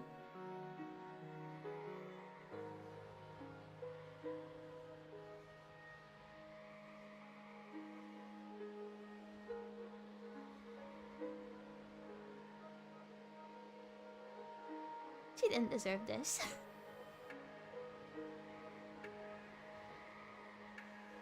She really didn't deserve this. Is it because she reaches high levels of corruption that it determined she'd become a corrupted? He does not know, nor does she need to. He can no longer feel her lower limbs. The only thing left in her mind was ceaseless pain. She did not dare cut off the pain signal for fear of mind deviation. She could already feel the geometric core shard buried in her chest gradually infecting her. All of her computing powers focused on keeping her Inbri device functioning normally. But the crimson is slowly spreading through her mind. That explains a lot about why she looks that way in Chapter 9. When she can see clearly again, Selena finds herself in a most familiar place. She's at the virtual exhibition hall, the place where she first had a dream. Where she was, still a nobody. This was where she was, in a place nobody cared about, alone with her little robots attempting to restore pieces of an opera collected from the remains of the Golden Age. The Duke of Milan did not seek revenge for the hardship he encountered. Instead, he forgave every man who had wronged him after they confessed. Years later, all the things that happened were slowly forgotten. The people of Naples continued to live on a beautiful land as always. Naples was still a place of hope, despite the occasional disputes and conflicts. Thank you for watching. This is the end of the Tempest. Thought it was... It's been a while since I mean, I think I watched a version of the Tempest a very long time ago. Sounded familiar. I was like, wait a second.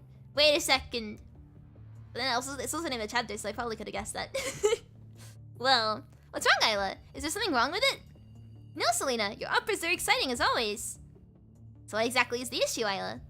I just don't understand why Duke Prospero was able to forgive Antonio in the end. If it weren't for Antonio, Prospero and his daughter would have been exiled to the small island, wouldn't he? Why was he able to forgive him just like that? Oh. Hold on, was there really such a line? No, there was not. She sent Isla her restored ending to the Tempest just before she left. We never actually got to hear Isla's opinion on it. This is but a fantasy of memory and imagination woven together by her mind. It's an extremely chaotic state. This was her subconscious endlessly contemplating the issue in her head. This was her subconscious incessantly inundating her with self-doubt. Why was Prospero able to forgive his brother so easily? His throne was usurped. He almost died. He lost everything, and the pain he carried from having been cast away to a tiny island with his daughter for so many years. Why was he able to forgive someone who had caused him so much pain so easily? Because forgiveness is a virtue, and to forgive others is to forgive yourself. Are you hoping to comfort yourself by coming up with such a righteous reason? Those are nothing but empty pretty words. You think so too, don't you? There's no need to forgive yourself. You shouldn't forgive yourself for your foolishness. Don't forgive yourself, and don't forgive Babylonia, which has abandoned you. Wait! Her past self is talking to her current self! You have nothing left. Not your brightest future. Not your ideals in art. Not even your comrades. You have no tragic past. No fervent belief. Compared to others, you have no reason to persevere. Why do you persist? Give it all up. All you have to do is come over here, and everything will be much easier.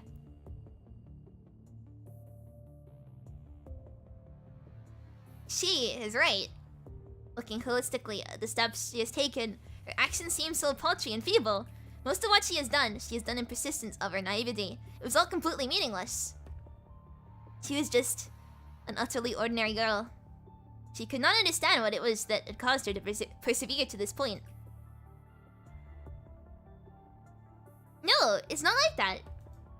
Prospero must have despised Antonio. You should now understand Prospero's emotions better than anyone else, Selena. He wanted revenge, but at the end of the day, Antonio was his brother, his comrade. The people of Naples were still waiting for him. Selena's eyes flew open. With only half a body left, she is just like a fish on land, struggling to turn over. Now my charms are all overthrown, and what strength they have is mine own. Oh, strength they have is mine own.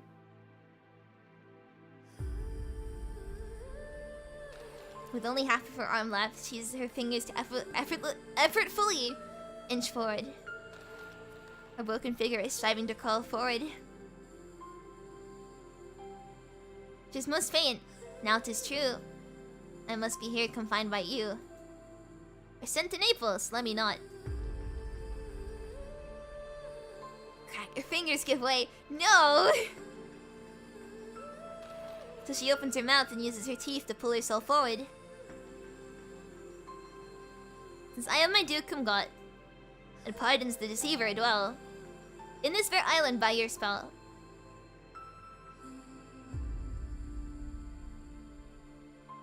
She finally manages to pull herself to the corner. Selena endeavors to connect herself to the space station terminal. In an instant, she sees every corner of the space station.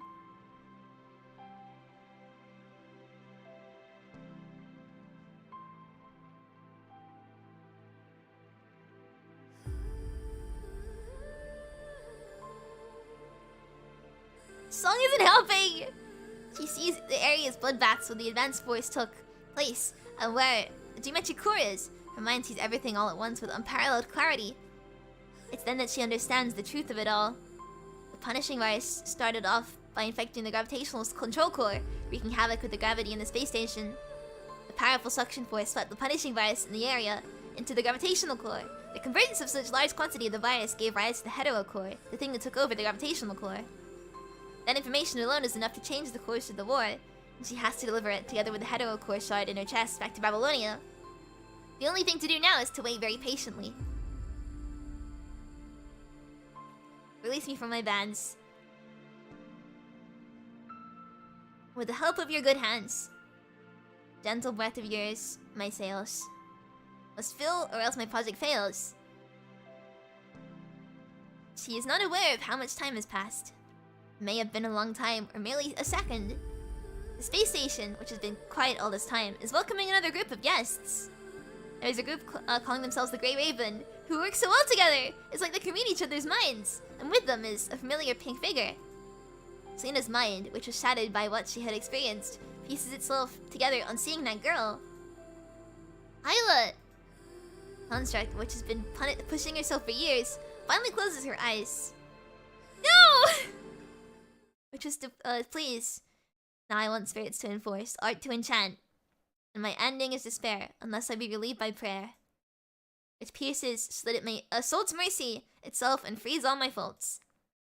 As you from crimes would pardon be, let your indulgence set me free. No! At least we know that she gets found.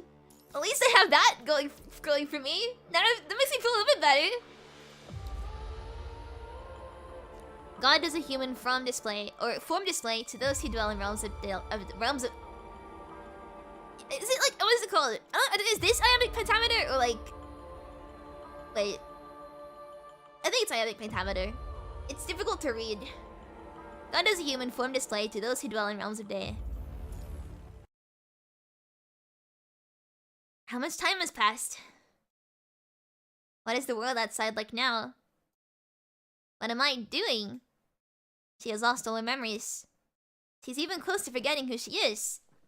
She seems to have been wandering around for a long time. Unfortunately, your fate is not in your own hands. Oh no, it's this boy again! Target construct successfully captured. Both the corruption rate and functionality are in line with our estimations. Then an immense pain hits her. Her already broken body is being further dismembered. No! She really doesn't deserve this. Roll a wonder you're still researching this woman? She's interesting, don't you think? She's not completely dead, but she's not alive either. Being in this state, I wonder how she views herself. And how does she view the world? That's what I'm interested in. What is it that keeps you going? You're still fighting to live even though you've been reduced to this. What is the source of your power? Ah, so that's how it is. No wonder. I wonder if Gabriel's realized it yet. It'd be better for you to stay here with me. At least you'll be able to continue your beauty sleep. If but for the moment. So Roland's realized the cords in her chest. Red tides rippled against Gabriel's feet, and hetero creatures now swarm around him. Countless substances dissolve and reform in the tides, becoming part of the hetero creatures. A corrupted wandering around Gabriel is suddenly crushed into pieces by Gabriel's giant hand. The pieces are then unceremoniously discarded into the red tide, attracting the hetero creatures. Gabriel picks up the black suitcase next to him with his right hand. It would take forever if only corrupted as I thought. As soon as Gabriel has submerged the suitcase in the tides, the hetero creatures start swarming around the suitcase. The suitcase disappears in the blink of an eye, exposing the wrecked half body in it. Wait! Now for the entree. She has lived through years of suffering. Her groans would make wolves howl and penetrate the breast of ever angry bears. It is a torment to lay upon the damned, which nothing could again undo. Memories of her past set upon her like vengeful spirits, dragging her down into an endless spiral. Without faith, without glory, and most definitely without forgiveness and blessing. There's just hatred and anger that knows no bounds. Damn, why did we have to face all of that? Why did it have to be us who were there? Why did we get a point where we were forced to destroy everything?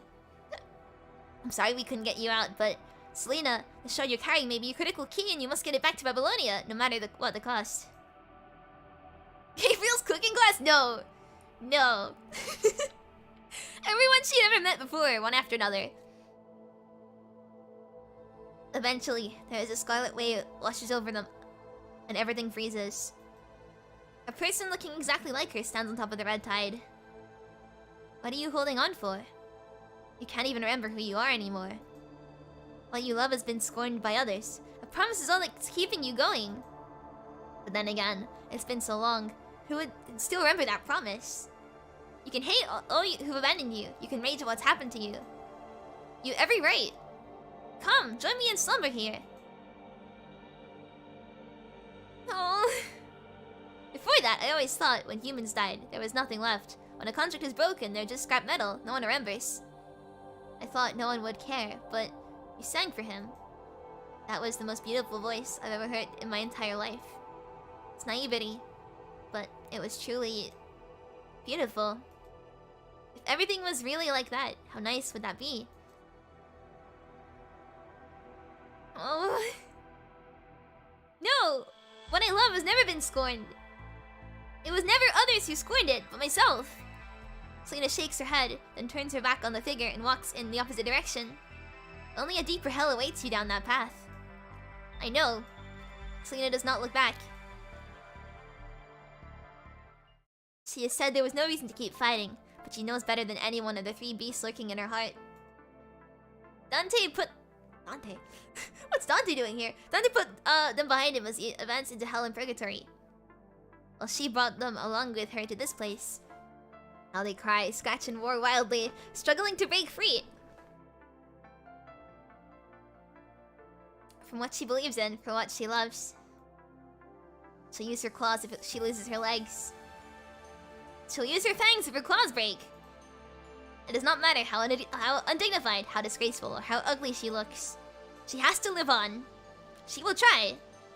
And see just how long she can hold on. Purple eyes of the wreck construct lying in the red tide suddenly fly open. Her body is sinking. It is so painful. So very painful. Her already shattered mind is decimated even further. Selena does not know whether she's become bait or a seed crystal. The beings above seem to be deconstructing her, but also reconstructing her at the same time. Oh no. I don't like the sound. The sounds aren't... They're really gross and squishy. She struggles to lift her head above the water like a drowning person trying to draw her last breath. And then...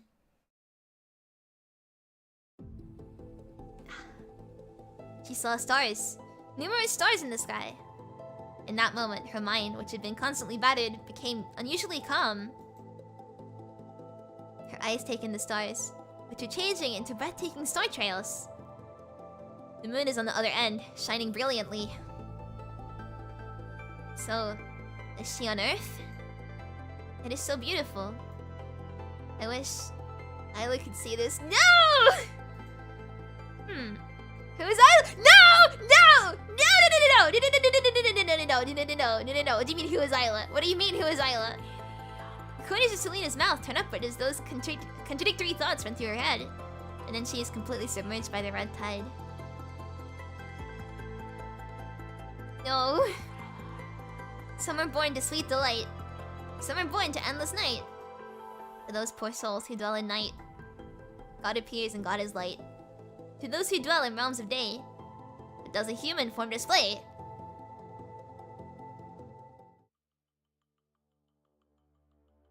You mean Selena soup? No! That's not it. That's not the interlude. We're gonna do the hidden story. I'm gonna unlock the hidden story. I'm gonna do that. But ow! Ow! My little heart can't take this much. Selena backfoot. No, okay, right. It's not soup. It's not backwater. What you're gonna do? I think it's this one, right? It's this one, and then we Crunchy did give me like an instruction for doing this. We then let everyone die and speak to them as they fall. It's gonna take a few tries, I think, to get it right, but let's try. Let's try and see if we can get a hidden story. Let's get there we go. And after this we do infection story. I'll just invite each construct that falls. Yeah. It's gonna stay alive, and that's the hard part. Alright. Gotta stay alive. Can't die. Oh, that's the hard part. Okay, he's gonna die. Oh, I took a hit. Whoops. This might take a little bit. So he's gonna go down in a second, right? It's very nice that he's focusing on that construct and not me. Okay, there we go. So go into the next one. I don't wanna like get hit. Oh god, he really does a lot of damage. Fall back. Okay. Come on, it's all or nothing. Okay. One down. Oh no! They didn't stop hitting me! Stop! Bad. Bad heterocore, bad!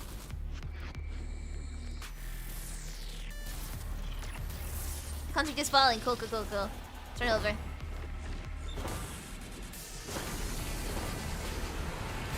Oh, whoops. There we go. It's too dangerous here. You must go. It's all or nothing. Cool. Oh god, he died again? Okay. Oh god! No, not me! Not me! Okay. Don't attack me! Attack the other guys, not me. I'm just a little Selena. Just a little cello player, not me. Okay, let's go this way. Let's sneak around the back. You don't expect the thing, right? If we sneak around the back. To this guy. Hi. No, that's not what I meant to do. There we go. Leave now. Critical moment, all or nothing. There we go. 2 left. Come on, attack him. I'm just letting these guys do all the work for me. Construct is falling. Okay. Don't attack me. I'm not. No. He's in my way. No. Cannot fall yet. Cool. One left.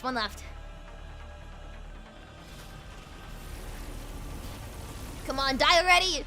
Just die. This guy's pretty strong. Oh god, not me. Should not look away at chat. There you go.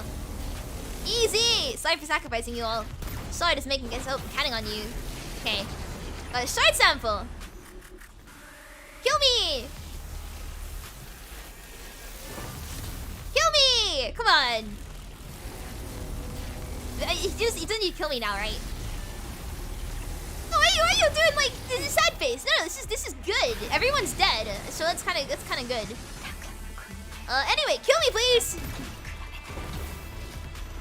Maybe attack a little. Yeah, that'll probably be good. Well, just kill me. Kill me? Oh, we have to actually kill him now. Can I win this battle? I mean, I don't know. Can I? There we go. we skip. Hopefully that was what we needed to do, right? Hidden? Give me hidden. Hidden! Let's go! First try. Sorry, that was like the worst way of doing it. Just letting everyone die and be like, yep, kill me now, please. Thank you. She certainly heard someone singing with a little voice nearby. Oh god, my audio broke. Whoops. A figure stands on the hill, silently gazing at city's 075 in the distance.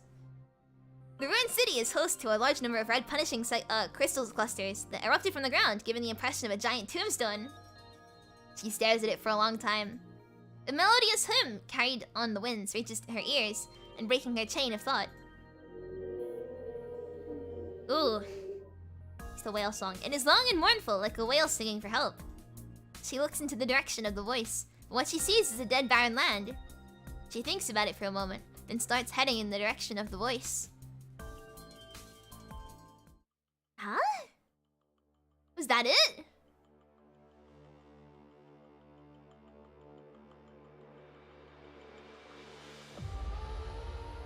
Is that it?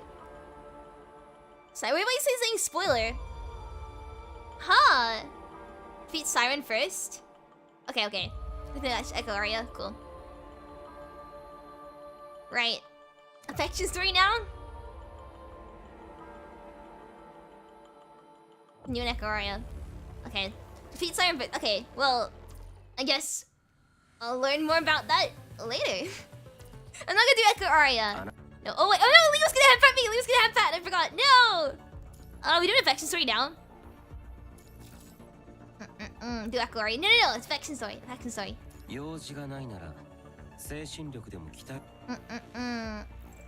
Here she is. Oh, I'm not gonna look at these again in case they're spoilers. But story. Okay, sweet, let's go. Alright, so we just go for it, cool.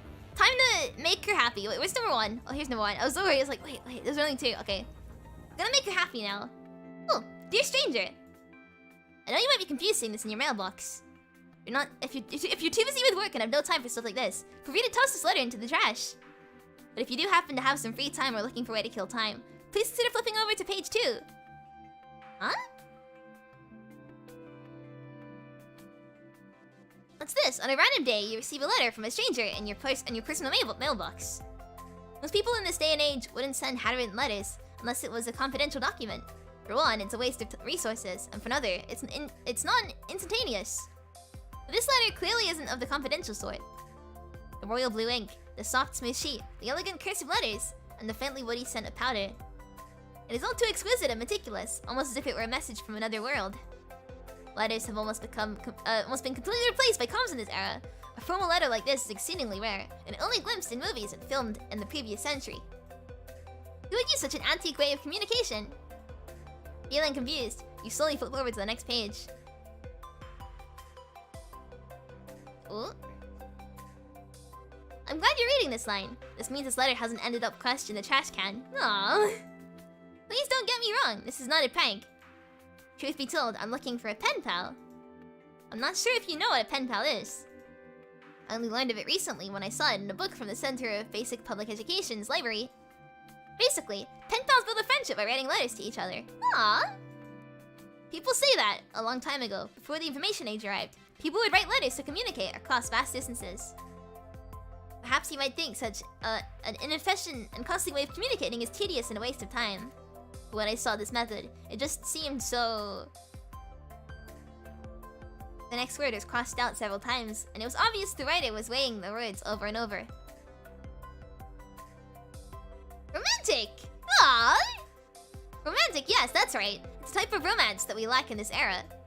An era in which everyone is always in a hurry in pursuit of maximum levels of efficiency. The act of finding stillness and putting your thoughts on paper is simply inconceivable. There are even times when I felt like the written word is better than spoken language when it comes to expressing what's deep in your heart. No matter where I am, things like good etiquette and upbringing weigh heavily on my shoulders, smothering me. It's only when I'm writing that I can cast off those shackles and be myself. Aww. The words I can never speak, the feelings inside I can't say out loud. The written word will say what my voice can't. What's more, I won't have to deal with the immediate reaction from others, nor will I feel ashamed of the unseemliness of my actions. I can write whatever I want on paper, and the words that appear on the page reflect who I am inside. I seem to be blabbering. Forgive me for being so immature as to get overexcited and let my emotions get the better of me over such a small matter. Anyway, I'm in the way, sorry. Anyway, since you made it to this point, you should probably already have guessed. I would like you, a stranger, to be my pen pal. Yes, please! I would love that. I've never had a pen pal before. At first, I was thinking of trying out this method of communication with my friends.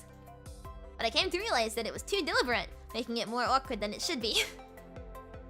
So I started contemplating sending this letter to a random address in Eden, to a stranger I've never met. I don't need to know who you are, neither do you need to know who I am. All we have to do is use this antiquated, simple method of communication to slowly get to know each other. Let me briefly introduce myself. I'm Iris, and as you probably guessed, this is not my real name, but rather a pen name. Well, that's enough about me. After all, you might not want to know everything about a stranger's life all at once. Perhaps we can talk about our hobbies in our next letter, and share what we're passionate about. I've attached a return envelope and a blank sheet of paper with this letter. I hope to hear from you. Aww. You're too busy with work, don't worry about it. This shouldn't be an onerous process. All you have to do is write your thoughts on the subject down. I'll be really happy with just that. Yours faithfully, Iris. Oh, you can see here! Hey, that all worked out in the end! Look at that. The envelope contains a folded envelope and letter. For some reason, you decide to sit before your desk. Pick up a pen and write a response. Yeah, let's write back! From the other end of Babylonia. The young girl is pacing around the room with a letter grasped tightly in her head. Oh! Someone actually replied! She suddenly throws herself onto her bed, burying her face in the pillow. After quite some time, she finally looks up in the dim light and peeks at the letter in her hands. As if it were a real person and not just an object. She didn't actually have high hopes of receiving a reply when she sent the letter. Oh! So she's completely overjoyed right now, to the point of blushing. Oh, it's so cute! Oh, cute! Taking a deep breath, Selena gently opens the letter, and couldn't help averting her gaze for a moment. After calming herself down, she covers her eyes and peeks through the gaps between her fingers at the letter paper spread out on her bed. I do the same! I do the exact same, right? No, I do the exact same. Because, like, I'm too scared to read stuff, so I'll, like, cover my eyes and, like, look at it through my hands when I come to, like, reading, like, scary stuff, like emails and Discord messages. I'm too scared to read them directly. Aww. Iris. Hello, thank you for your letter. My name is Ushio Ebi. She reads every word aloud and softly repeats the name in the signature. Ushio Ebi. Oh, she's so happy. She's so happy. Aww. A gentle smile quietly blossoms on her face. Oh, my heart. Oh, I can't. It's so cute. So cute. Dear Ushio Ebi. You don't know how elated I was to receive a reply from you. It's been no more than 2 days since I first sent the letter. Babylonia really is small, isn't it? But just the weight itself made me realize why people in the olden days used to be so fond of communicating through letters. The act of waiting heightens emotions, akin to watching fruit ripen. It fills one with anxiety and expectations. Perhaps it's not highly efficient, but it's worth the wait. I'd like once again to formally introduce myself. My pen name is Iris, and I'm emphasizing my name for the second time because I'd like to share with you the meaning behind this name. Something I didn't do in my first letter. I chanced upon this beautiful name while reading The Tempest. Ah, you may have heard of this opera, but in any case, please let me provide you with an excerpt. Of course. Enlighten me. Oh, and there was a series of beautiful transcriptions. The person who wrote this letter even changed the color of ink to write this poetic text. Ceres, the goddess of fertility, I'm the rainbow in the sky. I'm the envoy of the Queen of Heaven. The Queen of Heaven in the clouds sent a message to ask you to leave your supple field where wheat, barley, rye, oats, wild beans, and peas flourish. Like turfy mountains, where live nibbling sheep and flat meads that should with stover to keep them to keep. Thy banks with pine and twild brims, which spongy April at thy hesper trims.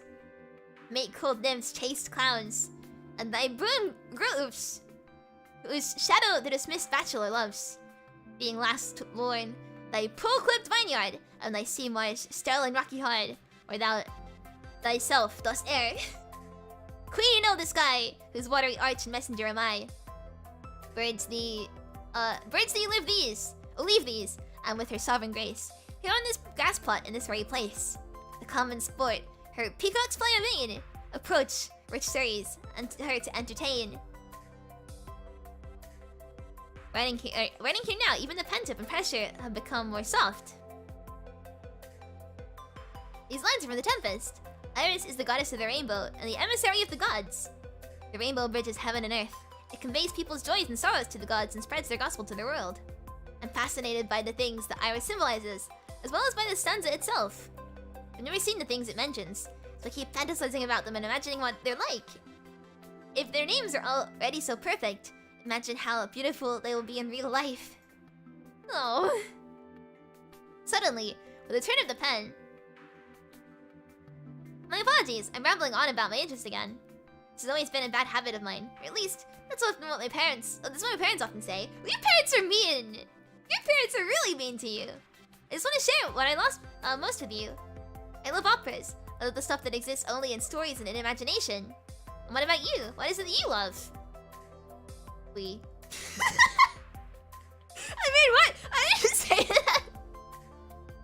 Pick a pen. Iris. Oh. Hello. I heard this name before. It also symbolizes something else. The flower iris. Have you ever seen one? As for what I love... You have been writing with a pen pal named Iris for some time. Relying on the fragmentary information between the lines, you slowly piece together the overall image of her. She likes art, music, literature, opera, instrumental performance, and singing. In a time like this, when the punishing virus has taken away everything, the act of loving these things is an extravagance in of itself. She's an innocent little girl who has never experienced any setbacks in life. She does not have to worry about anything other than herself. Only a greenhouse free of contaminants would be able to produce such innocence. A flower of Eden that knows nothing of the real world. She lives in a perfect world, so even if you do not see things her way, you would not want to destroy the perfection she lives in. And you cannot avoid slowly opening up about your life, as you send letters back and forth.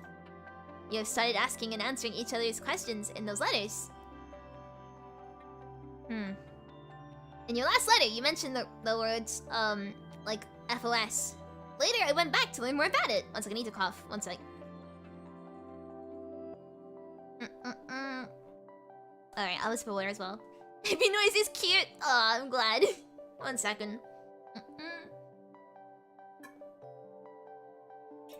I just spilled water all over myself. Whoops, my bad.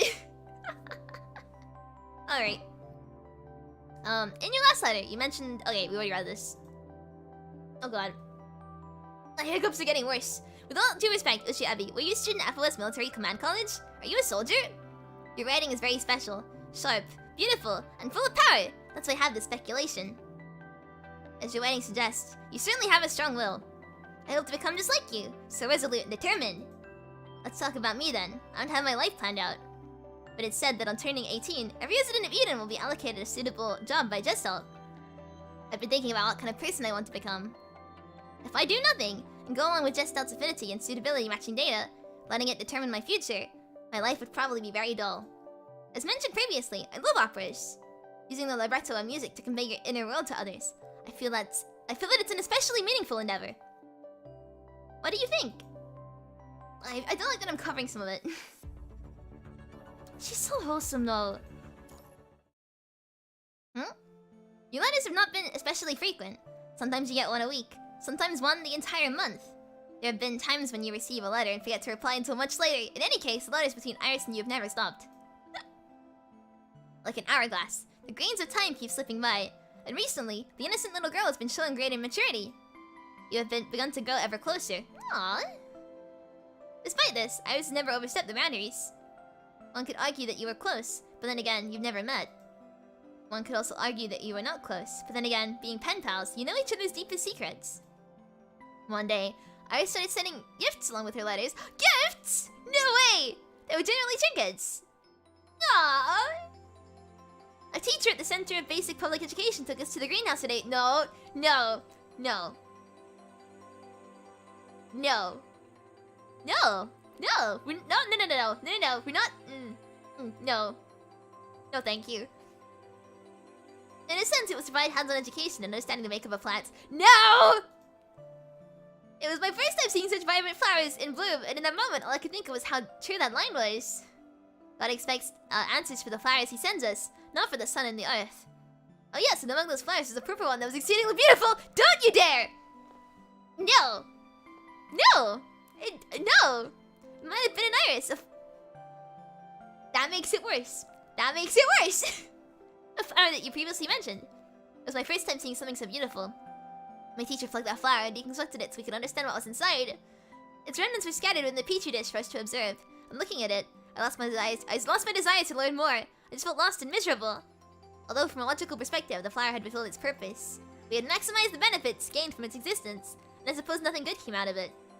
But I feel it shouldn't have been that way. Perhaps there could have been a more fitting end for it. You don't say! You don't say! Let it silently bloom and be held in appreciation by those who view it, before withering with no regrets. The life cycle of a flower is nothing short of a miracle. But can't we spare the time to admire this miracle? We've been educated to use the most efficient method to achieve our goals and get the results. We've lost the ability to admire beauty in our pursuit of maximum efficiency. This disheartens me. And then I started relating that to myself. My music, my opera, my art, and everything about me doesn't seem to hold any value in this world. They won't be of help to anyone, nor will anyone take notice of them. Should I even continue doing these? I'm at a loss. What do you think, Ushio Ebi? Oh yes, I begged the teacher to let me leave the remnants of the flower. I took them home, dried them and put them back together to make a bookmark. Aww! I can't be sure whether I'll ever see such a beautiful flower again. So I wedged it between the folds of the letter, and I hope you'll be able to smell its lingering fragrance. Aww! There's a dried flower contained within the letter. Even though the color has faded, the beautiful purple still remains ever vivid within its grooves. You place it on your desk, then pick up your pen to continue writing. Iris. I wonder if you've ever heard such a saying. Keep moving forward. Do not linger to gather and preserve the petals. Paved is your path. The flowers blooming as nature intends. After a brief while, you receive a reply. Thank you for your letter, Ushio Ebi. You don't know how much those words mean to me. You're absolutely right. Just simply wanting will never result in anything, so I've chosen to take action. You can't make excuses for yourself to escape by simply not having a stage, an actor, or the fear of being misunderstood. I can't keep burying myself in my creative work and forget that it's more important to use them to reach out to others. Therefore, I plan to build robots to perform the opera that I wrote and reproduced. I contacted the manager at the virtual exhibition hall, and they agreed to provide me with an area to hold my performance. Tomorrow will be the premiere, and truth be told, I'm feeling very nervous. I'm confident in my project, but I'm also terrified of the criticism and lack of understanding I'll get. The contradiction within my heart is tormenting me. By the time you read this, I'll probably have already performed the first show at the exhibition hall. Ushio Ebi, do you think it will be a success? No matter whether it's successful, I just hope that you'll read this letter. You'll pray for my success. Even though we never met, I feel that right now, you're the person that understands me the most.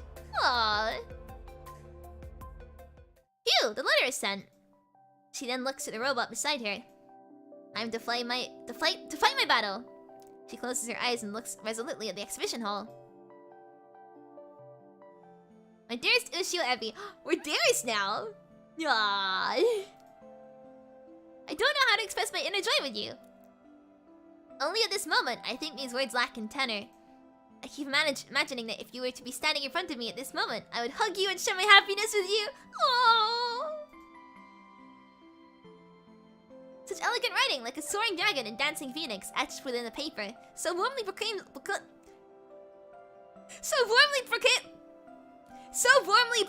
the happiness and enthusiasm of the writer. I can't help but be thankful I wasn't about to do it, otherwise others would consider my actions inappropriate. Not long ago, I mentioned my decision to perform my opera at the virtual exhibition hall. To be honest, it got off to a terrible start. No one wanted to stop and spend time watching something like that. I was despondent, and then a girl showed up. Ayla! She gave me affirmation. She said my opera was fascinating and she wanted to see what would happen next. She was an artist and even said she wanted to help provide illustrations for the scenes. My work inspired another creator to produce a new artwork. There was no greater honor than this. I feel so happy. It's the most precious thing in the world. From that moment on, my feelings of despondency vanished. I still felt that it's all been worth it. So what if I only have an audience of one? I'll continue creating new works and writing operas. Oh right, her name is... Ayla! It's Ayla! Ah! This line is cast out forcefully. Seriously! No, I shouldn't give you her name without her permission. In any case, we've become very close friends, so let me just call her A. Ah, okay, nudge nudge wink wink, I know who that is, eh. I tried to wink and then I forgot I couldn't, so I'm just like, eh. Yes, this is me winking. It's a double wink. I wish I could introduce A to you. You'd like her, and I'm sure she'd definitely like you too. Perhaps there's no need for introductions. After all, Babylonia is pretty small, and who knows, we might have already met somewhere. Perhaps when we actually meet someday, we'll stare at each other's face and simultaneously exclaim, "Oh, so that was you back then!" Oh! From that day on, the girl named A frequently appears in Iris' letters. Through these letters, you can feel Iris' joy at finding a best friend. Oh, days go by, and through the descriptions in the letter, and the other girl starts to take shape. From the time to time, she and Iris would have a huge fight over some minor differences in ideas. In the next moment, they would spend all day and night deep in discussion because they found new common ground. To think that in a world like this, there are people who are bothered by things like this. While thinking about how inconceivable this is, you also feel a subtle sense of gratification. It's like seeing flowers blooming in a earth thorns. It's heartwarming. It does not know what a tempest is, nor does it need to know. Knowing that they're both doing well is enough for you. But Iris and A have been getting busier. They are pursuing their own ideals, working to forge their own path in these unforgiving times. It's been a while since my last letter to you, Ushio Ebi. Please forgive my recent lack of correspondence. It's just that after things started falling in place, I haven't had much time to myself. The World Government Association of Art contacted me recently, telling me they really love my operas. They give me an opportunity to have my play performed in the Grand Opera House of Babylonia. As such, I've been spending my days and nights making preparations. Writing the libretto, composing the music, I've decided to base it on the Acadia evacuation. Ace helping me as well, of course. Every day we discuss how to set up the scenery so that everything's perfect. I've gained enough experience. I never doubted my own talent. I have absolute confidence in myself, as you should. But for some reason I can't explain, I'm panicking. My audience is going larger, cheering for me and supporting my operas. But this panic feels like quicksand pulling me deeper and deeper in. I don't know why I'm panicking. I've pondered over it for a long time. I don't know what it is that I'm missing. I don't dare to unload this on A. She's busy concentrating on her own art, and I can't disturb her at this time. In the past, when I gazed up at the stars in the sky, all I saw was unparalleled beauty. But now, when I gaze up at those same stars, all I feel is an unbearable emptiness. My opera will be performed from the day after tomorrow, yet here I am, carrying. I feel so lost, and so I write to you for help. This is incredibly selfish of me. How can it be so mean as to heap my problems on you? But I trust you unconditionally. You've always been so strong. You always managed to get me back on track. Please tell me, Ushio Ebi, what is it I'm missing? There's an opera ticket attached to the letter. If you can make it, please come and see my show. I had hoped that our first meeting would be under such dire circumstances, but alas, it's unavoidable. I want to... Oh? What do you want to do? The following sentence repeats several times. Written down, then erased. Written down, then erased again. Written down, then erased once more. Hesitation and urgency are only veiled with a sheet of paper. All of the contradiction eventually boiled down to a desperate plea for help. I want to see you, Ushio Ebi. Ah, my heart! No! Remove ticket. Are we gonna go visit? But it all backfired. Follow-up missions and lengthy combat exercises have kept you busy every day. You don't even have the time and opportunity to check your mail, let alone attend a date. No!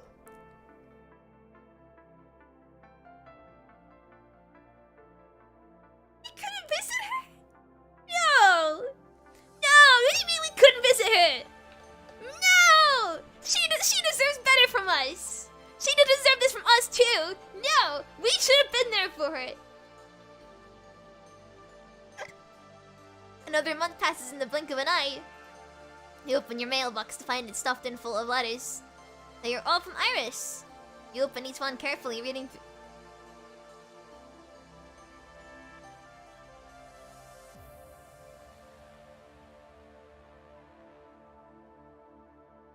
No. She didn't deserve this. You're in my audience, I'm pretty sure of that. Because even though you never met, I'm sure I can recognize your face at a glance. We're waiting for you, but I didn't even see you when the performance ended. I guess you didn't have time. I believe you didn't have time. No! No.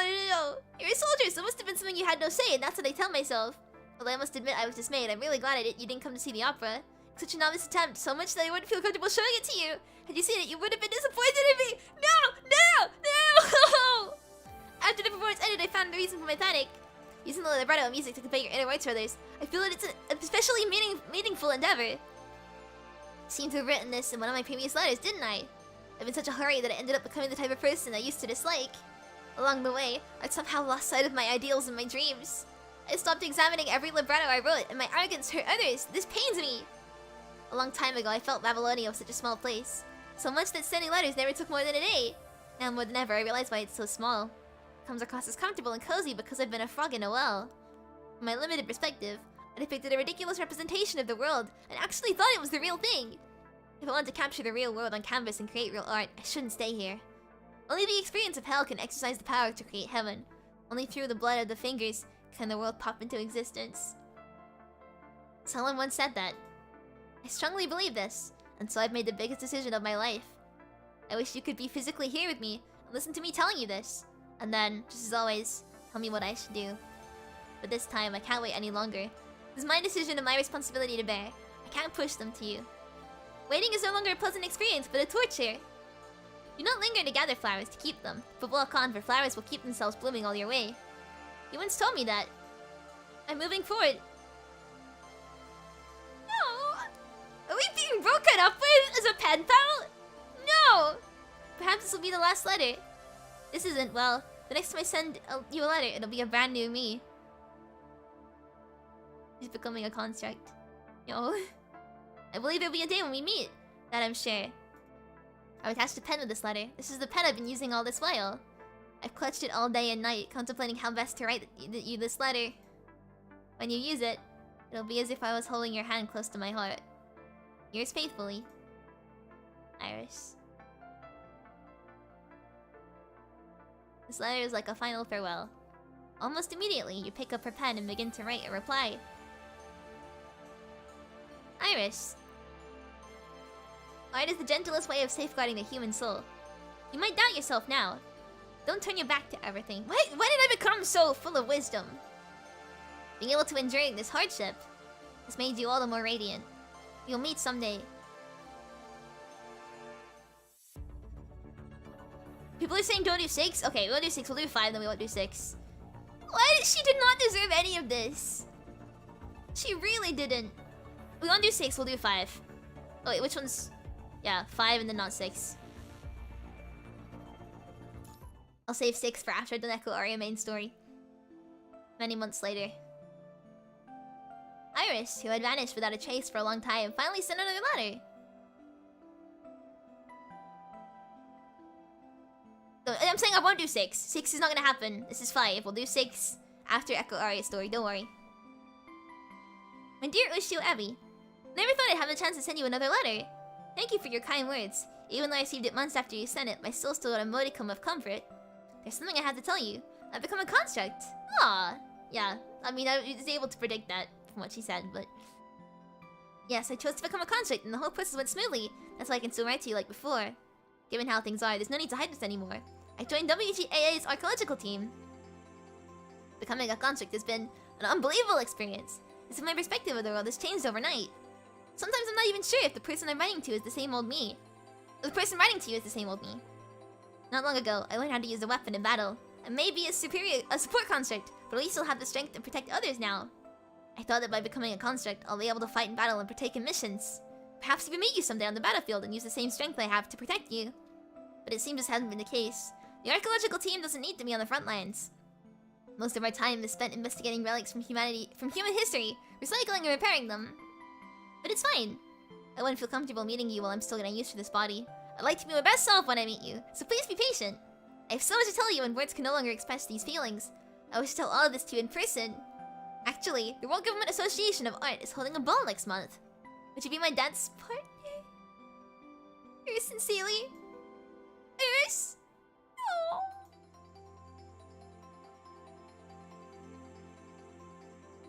Pick up a pen and write a response. Iris. I'm glad you're on track. Regarding the ball, I'm honored. However, no. Don't say however! You receive a reply the following day. Ushio Ebi. There is something I must tell you. There's no need to worry about trivial matters. The purpose of dancing is to have fun, not to perform. Wait! So we turned it down not because we couldn't, but because we were worried that she was not gonna like it.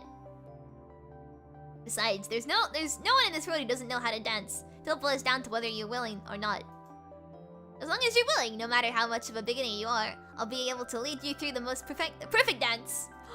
Ah, my education has trained me to lead and follow and dance, no matter whether it's tango, waltz, or rumba. There's no dance I'm not able to do. Shiki can't dance.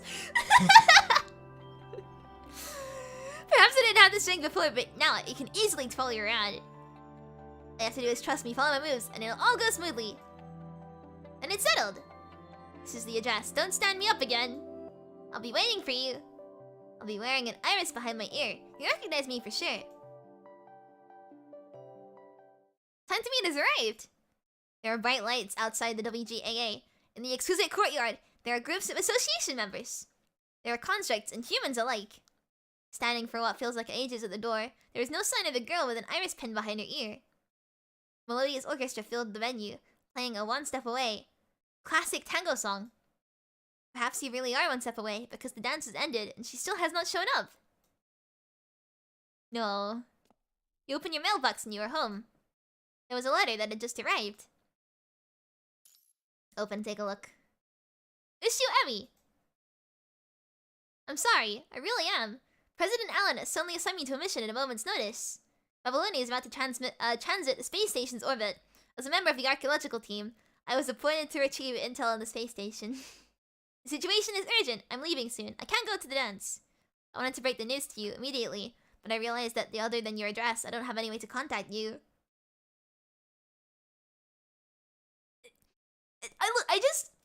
I need to know why she doesn't get any happiness. I need to know that. Like, what did she do to, like, not deserve any happiness at all? Not even in her affection story can she be happy. Why? Why does she deserve this? She doesn't. Sometimes I get really annoyed with myself. Why was I so fixated on this ritual in the first place? So much so that I didn't even ask you for your comms account. I don't know when you'll receive this letter, but by the time you see it, I'll probably have set off. It feels like every time we're out to meet, something like this happens. And each time we miss the chance because something props up. There's so much I haven't told you. Please wait for me, and next time I'll definitely make it happen. Selena, what are you up to? We need to get going. The members of the task force are getting impatient. Sorry, I'm writing. Selena seals the letter with hot wax and hurriedly stands up. Sorry to keep you waiting. Let me send this letter, and I'll report for duty. What's so pressing? Don't tell me you're writing your last will, a testament like a soldier had to go on an expedition. We're just the archaeological team, after all. Of course not, it's just a personal letter. Is this a love? Please don't make fun of me. Aww. Selena's voice takes on a rare reproaching tone, but she makes no attempt to deny it. Little did anyone know that a smile is even more beautiful than an iris was spreading across her lips, betraying her true emotions. Aww. However, the Flower of Eden did not know this was the calm before the storm. It was also the last time she could ever smile like this. Look, she deserves better. She really deserves. We're not gonna do 6. She deserves better. Look. She really, really, really deserves better. Oh no, I don't know how to feel about that. Like, obviously, well, I wish she had like a happy ending. Hopefully chapter 6 will be happy. But yeah. What is it? We do part 6 to get closure. I mean, I'm looking forward to it, but we can't do that today. We gotta do Echo Aria, and that'll be a different day. Because we went for 2 hours already. What the hell? How did that happen? No Echo Aria today. We're gonna do that a different day. We did pull for Selena. I've got a weapon. Faction story. Interlude. We can try and go for one more Selena. Actually, how many? Oh, I have enough black cards. I'll do another 10 pull. But I want to save for one sheet. I'll do. Hmm. Hmm. Hmm. Hmm. Hmm. Do I save? Or do I do like maybe like 2 more pulls? Maybe just 2 more pulls. One she don't. Yeah, I really want one she. Save it. Okay. I want to get one she. But like I want to pull for Selena. She's no longer sad. Look at her. I can level her up. I'll level her up real quick actually. I've been saving for this occasion. Oh god. How many? And even. Oh, okay. She's using a lot. I don't have enough. Never mind.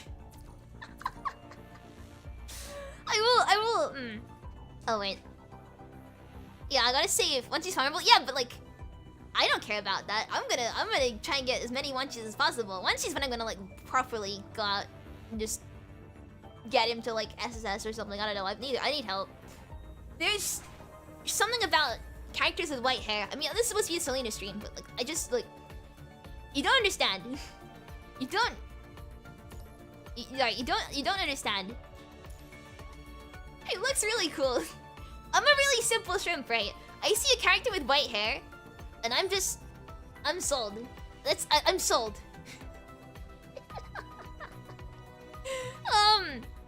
Yeah, I really want him. So his banner is like in a week, right?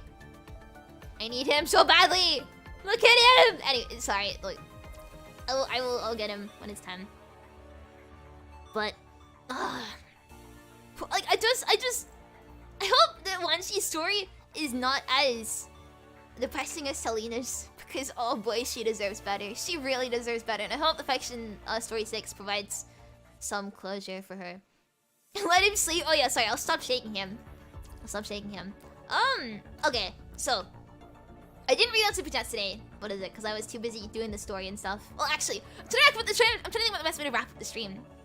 I'll say this now as well. If you've not yet downloaded PGR, like, I cannot stress enough how much I love this game. It's evident at this point. You know, I've spent like the first thing I do when I wake up in the morning is get out my phone and do my dailies. It's not addiction. No, it's fine. But if you haven't downloaded the game and you're considering it, it's free. Just do it. The link is pinned. It's also in the description. It makes me really happy. I cannot thank Kuro Game enough for sponsoring me. This is the biggest honor. I am so incredibly grateful. So thank you. I'll read out super chats in a second. But this was like an insane experience. This was so insane. And oh boy, was that an incredible story and everything. I'm all over the place. I still feel the tears. I still feel the pain. I'll put the super chat reading thing up on the screen in a sec. I won't take up too much of you guys' time. But oh boy. I love Selena, she's so cool. She really deserved better though. Where's my text that says super chat reading? I don't have a proper screen for it. I'm just gonna make one myself. Sadly when she's not happy too. Okay, don't spoil. Do not spoil. At all. Or you'll be forever banished. Where is the text thing that I have? Oh, I'm just gonna make it myself. Thank you so much, Ben, for the gifted memberships. Thank you! Thank you so much. I really appreciate it. Thank you so much. Right. I'll put this on screen. Oh, wait, there we go. Super chat reading. In the meantime, Lee will keep us company. Lee, don't interrupt me, okay? If Lee interrupts me, I'll be really sad. Cool. Every character has a sad past. Oh yeah, every character has a sad past, but like, I just like, if you think about like, what is it? Kama's, for instance, a Faction Story. That was really good. That was like wholesome character development. It was great. I loved it. But then Selena's made my heart ache and my tears flow. Alright, I'll quickly read some super chats. I don't have too many. And then I will end it there. This has been insane, honestly. Just play Punishing Your Raven, seriously. If you haven't, what are you doing? This game is insane and incredibly underrated. Thank you so much for Running Man for the super chat. Thank you. The Power sponsorship flash pulls. It did. I got two Selena, double Selena. So happy. But don't realize that isn't Interlude. I don't think I have yet. No. But yeah, what is it? I'm so happy we got two Selenas. I will. Maybe I'll consider trying to get like a third to get it to SS. Maybe, I don't know, but 2 Selena's and a weapon is enough, and it took me way too long to get a weapon. I'm glad I didn't get it at like a pity twice, but the weapon banner is so mean to me. Thank you so much, Shio-sama, for the super chat. Thank you. It's a cute little sticker that was sent. I really appreciate it. Thank you so much. Thank you so much, Akama-sensei, for the super chat. Henlo, Ebi, how was your day? Sponsored stream, you see. How rare. Anyways, how fun, Ebi. My day was really good. Actually, well, I woke up like what is it? My brain's spaghetti. I woke up like really early this morning. I felt really sick. I was like really sick this morning, and I didn't know if I was gonna be okay to get out of bed. I was in the end. That's the spoiler, but yeah, what is it? It was brain no work. It was good. Today's been good. Thank you so much, Tommy Masters, for the super chat. Thank you. Selena, here we go. You watched me while eating ice cream. Oh, enjoy your ice cream. I hope it was really good. Thank you. Thank you so much, Rainy Man, for the super chat. Thank you. Solo pull's the only way. Yeah. Solo pull is how I got the weapon in the end. Really happy about that. I'm so happy I was able to get it. My luck is not great, but at least it was nice to be done.